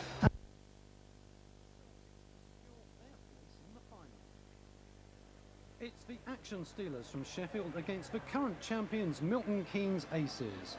With pride and reputations on the line, both team captains have made their plans. Tactics, we need to use our big men under the basket. They're the high percentage shooters. Obviously we've got Marcini, who's the outside shooter, and he's going to be very important today. But we've got to stop the Milton Keynes big guys getting inside. If we can do that, then push them to the outside shot, obviously a low percentage shot, and hopefully come away with a win, obviously. Well, we're going to have to be equally determined, if not more determined. We're pretty grimly determined ourselves. We've lost games to them before where we just haven't been determined enough, and we've let them psych us out of games, and we're well aware of that now, and hopefully we won't do it again. But having said that, they're a very, very tough side to beat. Excellent players and they're excellent teamwork. So obviously we have to pay them an awful lot of respect. Now, I think the thing is, if you've got the edge, if Milton Keynes has got the edge, it's got to be in you, it's got to be in your speed, and they're going to be trying to take you out of this game. Probably, I mean, it's something that they usually watch out for, I guess. But, we're not just a one-man team, just as they're not a one-man team, although they rely very heavily on 1 or 2 players, as do we, but we're both very... Are you going to win? I hope so, yes. I'm not going to make a prediction, though. The Action Steelers lineup includes 5 Great Britain internationals: Phil Hogg, Mark Cheney, Callum Gordon, Colin Price, the Steelers captain, and they are the players coach Paul Hudson is relying on. I've asked them to start with an awful lot of confidence. I've told them that we're seen as the underdogs, and that from that they've got to work really hard to get into the game. I don't actually think that they're underdogs. I think both teams are matched pretty equally, and the team that will win is a team that doesn't panic. Catch-up basketball is very hard to play in here, so the team that panics first is going to have a lot of problems getting back into a game.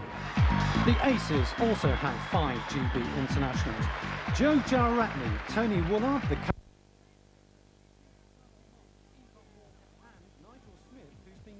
over 100 times.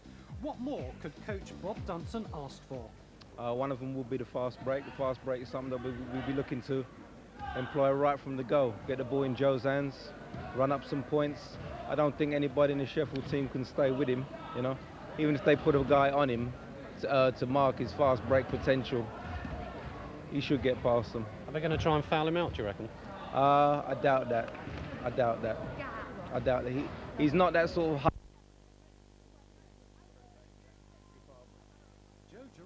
Considered the fastest player in Britain. He is a formidable threat to the Action Steelers, and Callum Gordon is giving nothing away.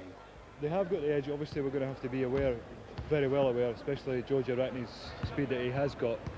Very, very fast, very quick. We've made arrangements for this, and hopefully they'll all work out in the end. Yeah. So you're going to shut him out, are you? We're going to do all we can, certainly.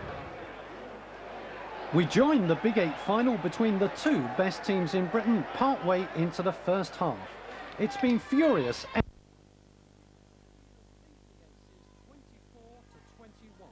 Your commentators are Mike Shaft and Autumn Bird. Yvonne Walker with the ball, puts it up off the glass and drains it. 1 point ball game, 24-23. And for the viewers that think that Yvonne Walker doesn't belong on the court, have a look. Yvonne Walker, who finds her way to the basket. Great composure, great shot. Jai Ratney puts it up, doesn't get there. Rebound, Mark Cheney. Outlet to Phil Craven, and ball is with Price. Price on the ball. Goes wide.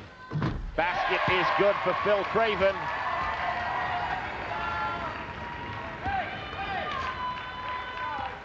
And the old head comes to 4. Price finds him right on the baseline. Great pass, good form, good rotation, 2 points. Ball is with Phil Craven. Gets it out to Price.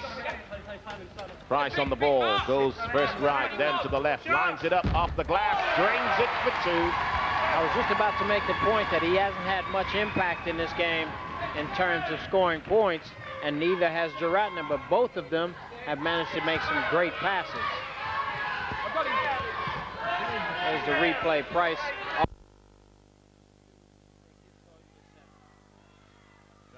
comes up with it, passes it off to Price, to Smith. Jaratna has it back, has got to stick this off the glass, and does. Well, the marquee players have turned up tonight. Price and Jaratna scoring the last 4 points. Price for the Steelers, Jaratna right there. Coming back at the other end, Mark Cheney again moves out to 14 points personal, leads all scorers. He's unconscious today. That's what it is. Great wraparound pass. Jaratna controlling the chair, but losing the ball in the end.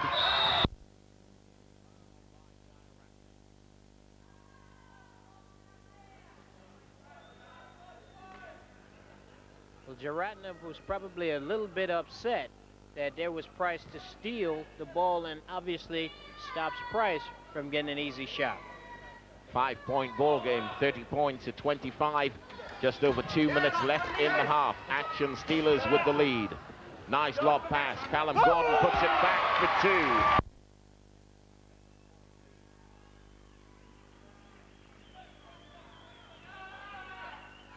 2. Balls with Simon Munn.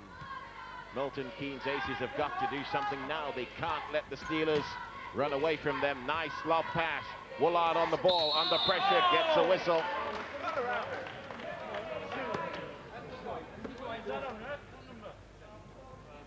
One minute, 44 seconds left to play in the half. Jaratna wasn't actually looking for Woolard, but finds Woolard.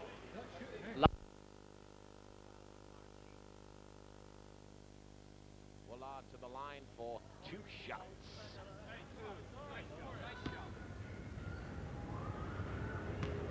Get him for it, 2 shots.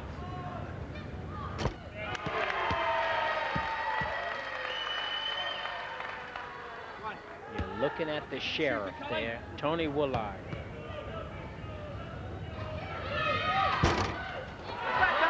Doesn't get the second one. Big rebound, Callum Gordon. Tony Woolard has 13 points personal as we head for the final 90 seconds of the first half. Price doesn't get there. Rebound, nice rebound, Nigel Smith, who breaks out. Jaratna is on the right. Smith says no, he'll take it in. Smith on the ball, gives it up to Jaratna now. Jaratna needs help, gets it again from Smith. Smith puts it up and drains the 2. And that's his first 2 of the game. He has been quiet. The Steelers, Jaratna finds Nigel Smith. Good pass there. Smith faces the basket and realizes, nobody guard me, I'll take the shot. Nice shot. Callum Gordon at the other end. Fails to make it. Rebound, Simon Munn. Jai Ratney has the ball. Chance to pull it to within 2. Jai Ratney lines it.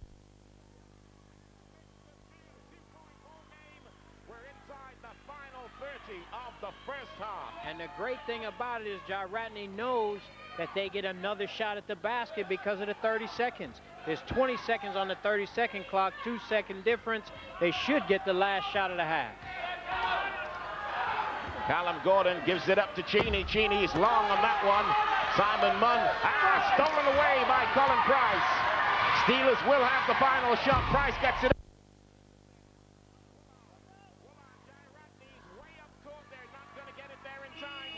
There it is, the end of the first half. 32 points to 30.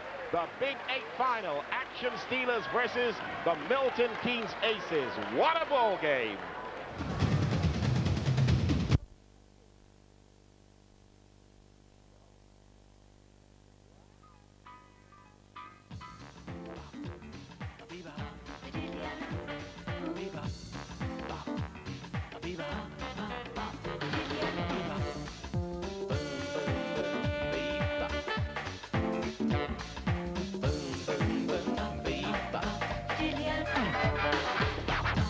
The Renault 19 and Clio Viva. From £6,666.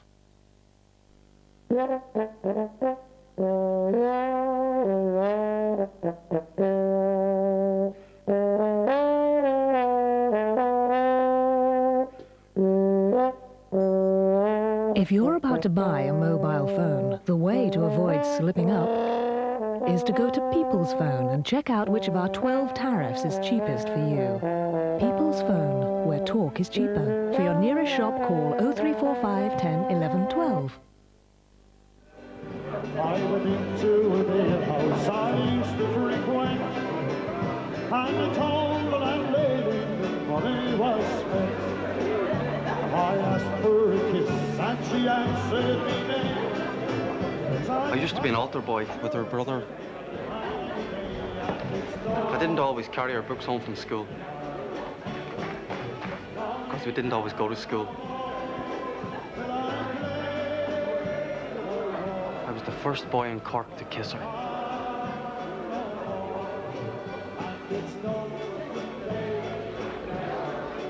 So I suppose it should have been me.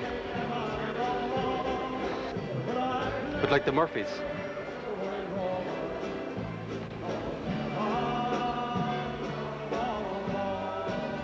I'm not bitter.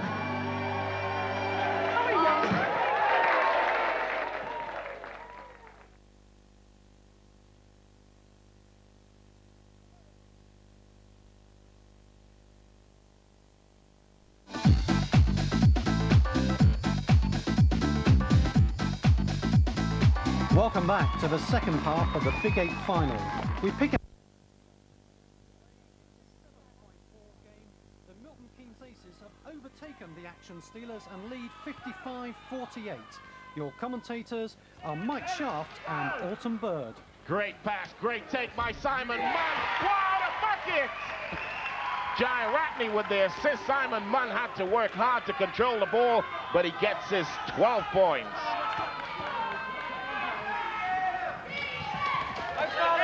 Callum back to Price. That was a nice offense. That was a nice offense. Nice assist by Callum Gordon, and Colin Price drains the 2. Nice play here. Good pass from Price to Gordon to Price. Count the basket. Ball is with Nigel Smith. 5 minutes, 26 seconds left to play in the ball game. The Big 8 final. Action Steelers versus the Milton Keynes Aces. Smith on the ball, has to work hard to get it to Jai Ratney. Jai Ratney on the ball on the left hand, gets it back out to Smith. Smith puts up the shot. Oh.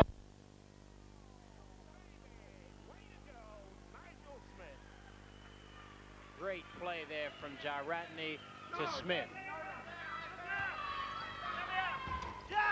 Here's the pass from Jai Ratney to Smith. Nothing but net. And Cheney 7 comes back with 2 at the other end. This one is going end-to-end, 7-point ball game. Nice lead for the Aces. Can they hold on to it? Jairatney off the glass is good for 2 more. And you gotta love the way the Aces are playing the game. They are taking the game straight to the Steelers. I'm surprised Paul Hudson hasn't taken another timeout. He needs one to get hold of his team over the last 4.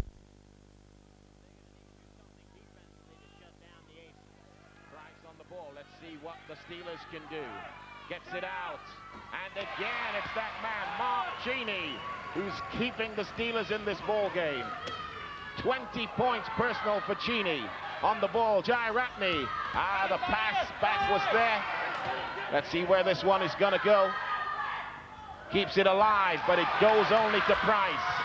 In the lane, 2 points, Dave Bramley. 5-point ball game, 3 minutes, 45 seconds left to play. How about great pass from Price. Ball is with Nigel Smith. He's been carrying the ball for the Aces. He's been controlling everything. Lob pass.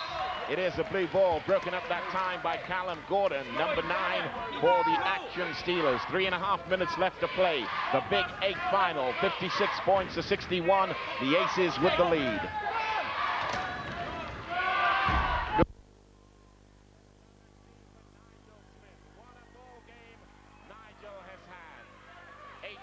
Personal, but it's the assists we should be looking at for him. He's had a tremendous game today.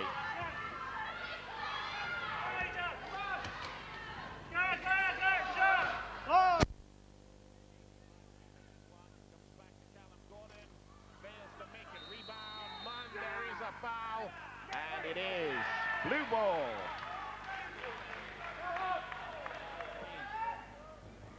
Alton, I know we've had a really close game here, but no substitutions throughout the game. Can you believe that? I can believe it. Both of these teams are going with the players that are the best players on the floor and on the teams. You got to do that. If you're a coach, you want to go with your best players in a final. Simon Munn rattles the first one home. Gets a shot at the second. 56 points to 64. Nice lead for the Aces. And there they are again. 14 points personal for Simon Munn. Nice break on now. Yvonne Walker's wide open far side. There's the pass.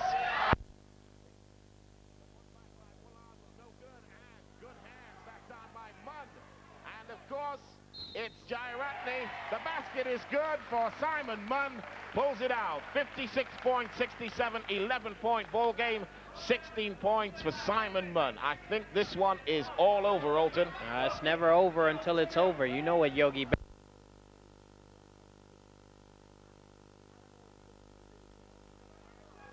Ball is with Price. He's going to have to work hard. Looking for the 3 and drains it. Whoa! Colin Price says, I'm going to keep us in this ball game. Great shot by Colin Price. And the pressure's on. Yvonne Walker will have to be careful about a backcourt violation. Jairatney helps, but he runs it out of play. Still 1 minute 39 seconds left in this Big 8 final. 59 points to 67. Lead for the Aces. Price on the ball. Goes cross court. This will be 2 points. No, it won't. Cheney misses out, gets his own rebound. Yes. Does get the 2 points. Pulls it down to a 6-point ball game. Woolard on the ball. Goes long to Jairatney. Stolen away.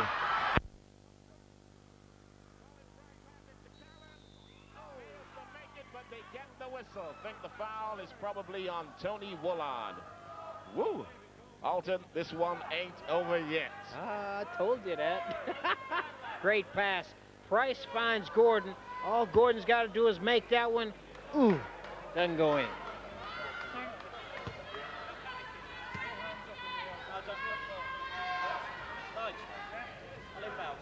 61 points to 67.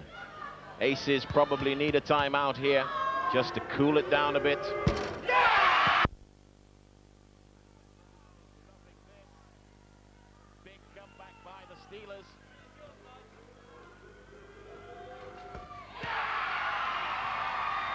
drains them both.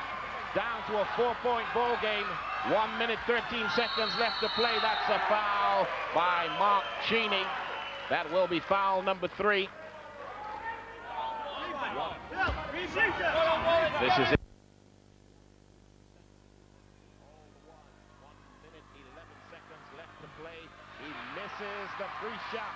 The ball is with Callum Gordon. That's a foul, backing in by Nigel Smith. Ooh, the crowd is in this one. Now, where's the foul in this one?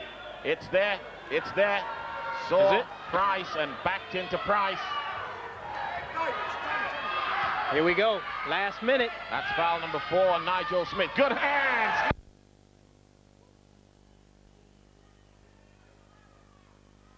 Four-point ball game. Still a whole lot of time. Ball is with Craven. Comes back to Price.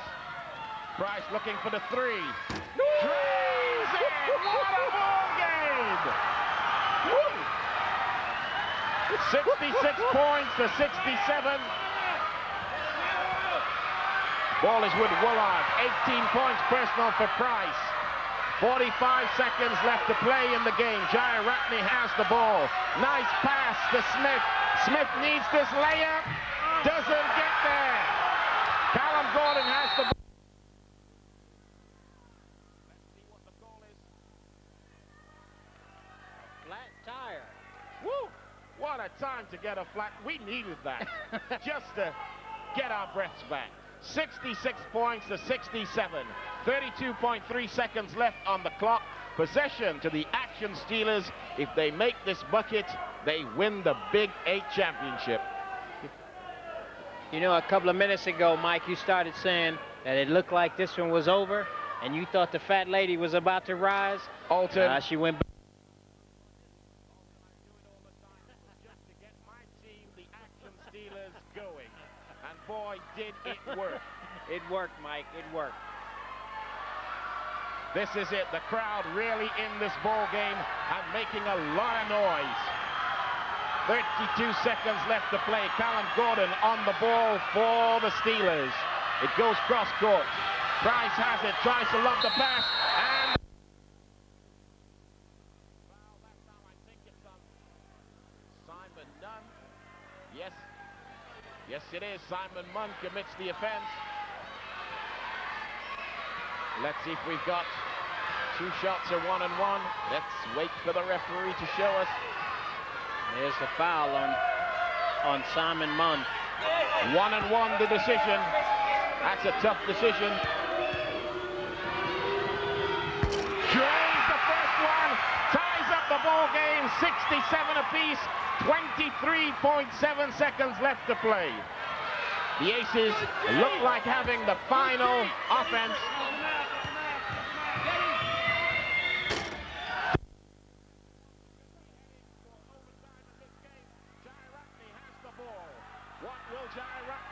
Gives it up to Smith. There are 14 seconds left to play. Jai Ratney. Smith on the ball. Make that 8 seconds. Great pass. Whoa!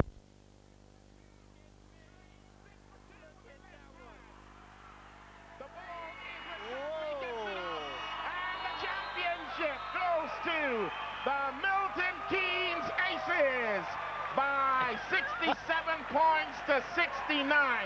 Great comeback by the Steelers, but it was not enough. 24 points personal for Tony Woolard. What a ball game he's had, but the important man for me and the MVP, Alton, has got to be Nigel Smith. He's the man. This is a great advert for basketball, period. A super job by Brad Dunson, a great job by Paul Hudson. Both teams should be extremely proud, but certainly the man for me, controlled the tempo, was Nigel Smith. It's been a quite incredible basketball tournament. There they are. Jai Ratney jumps out of his chair and gives a big hug to Tony Woolard. 24 points Woolard got. Jai Ratney had 16. He didn't have as big an effect on this game as I thought he would have. The man for me, Nigel Smith, got only 8 points, but a bucket full of assists.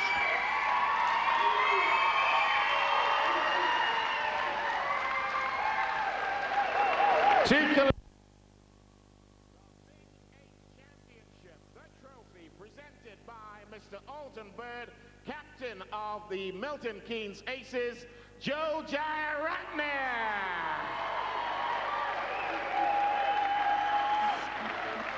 So, the Milton Keynes Aces return. From all of us here in Sheffield, until the next time on the Big 8, goodbye.